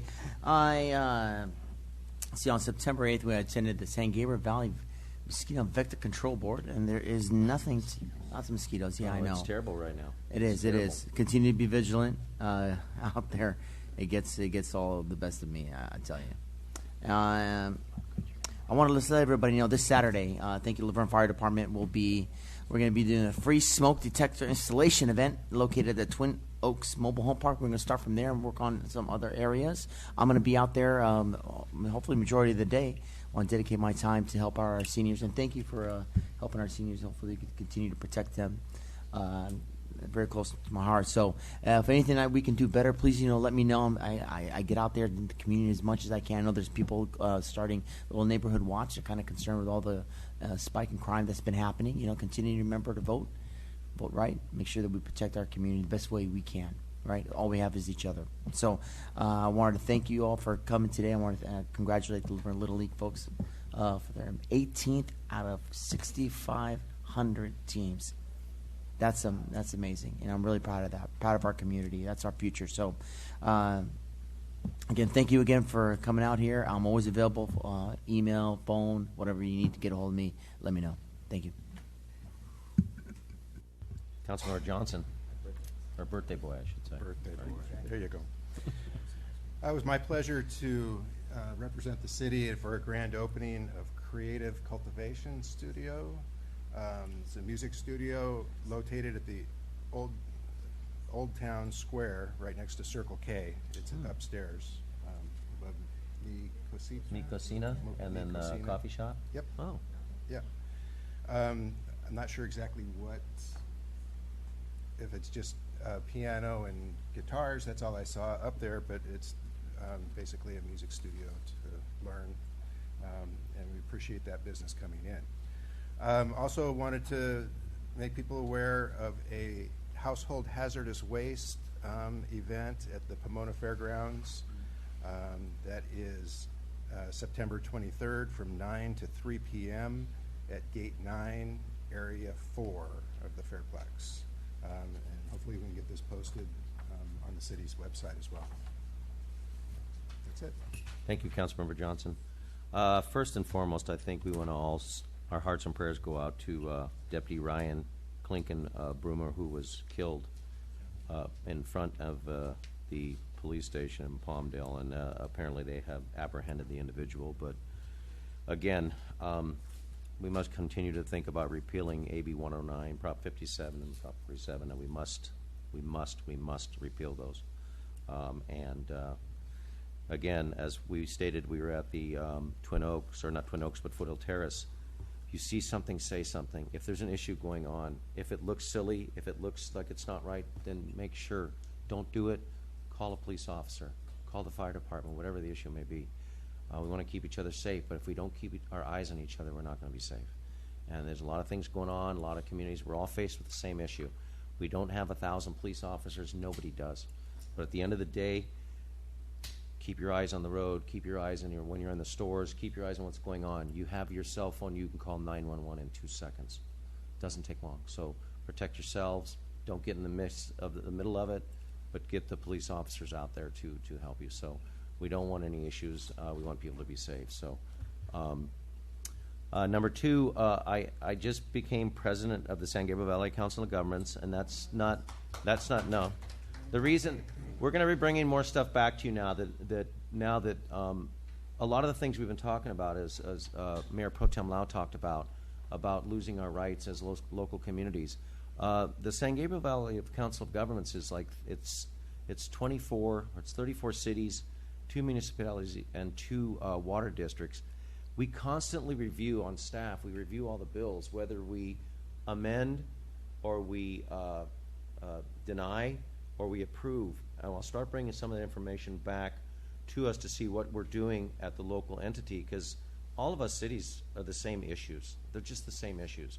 But we need to start really looking at what our higher electeds and the Senate, Congress, and state, what they're doing to our local communities as far as what bills, what they're trying to do, what they're trying to take away, or what they're trying to help us with. So I'll try to start bringing more information back to council, but also to our residents to see what's going on and get some input, because I think it's very important. We need to start looking at what's going on and be a part of the action. So with that, thank you all for coming tonight. We do appreciate the input, and We're going to hammer out this Christmas Day no matter what it takes. Thank you all. With that, now we recess to closed session. I'll let the city attorney describe the items, including the two new items added earlier in the meeting.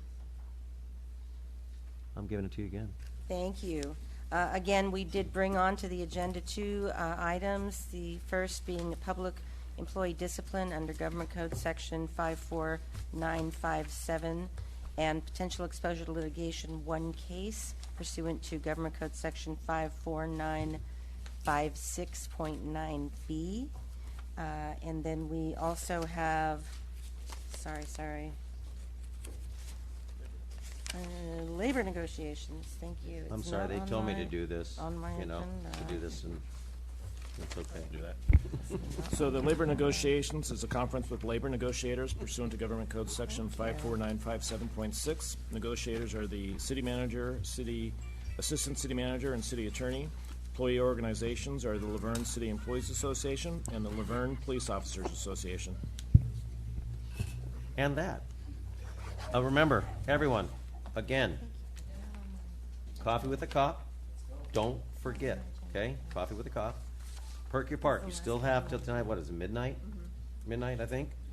Vote, vote, vote. Let's go. And then make sure, this is very important. This coffee with a cop is extremely important.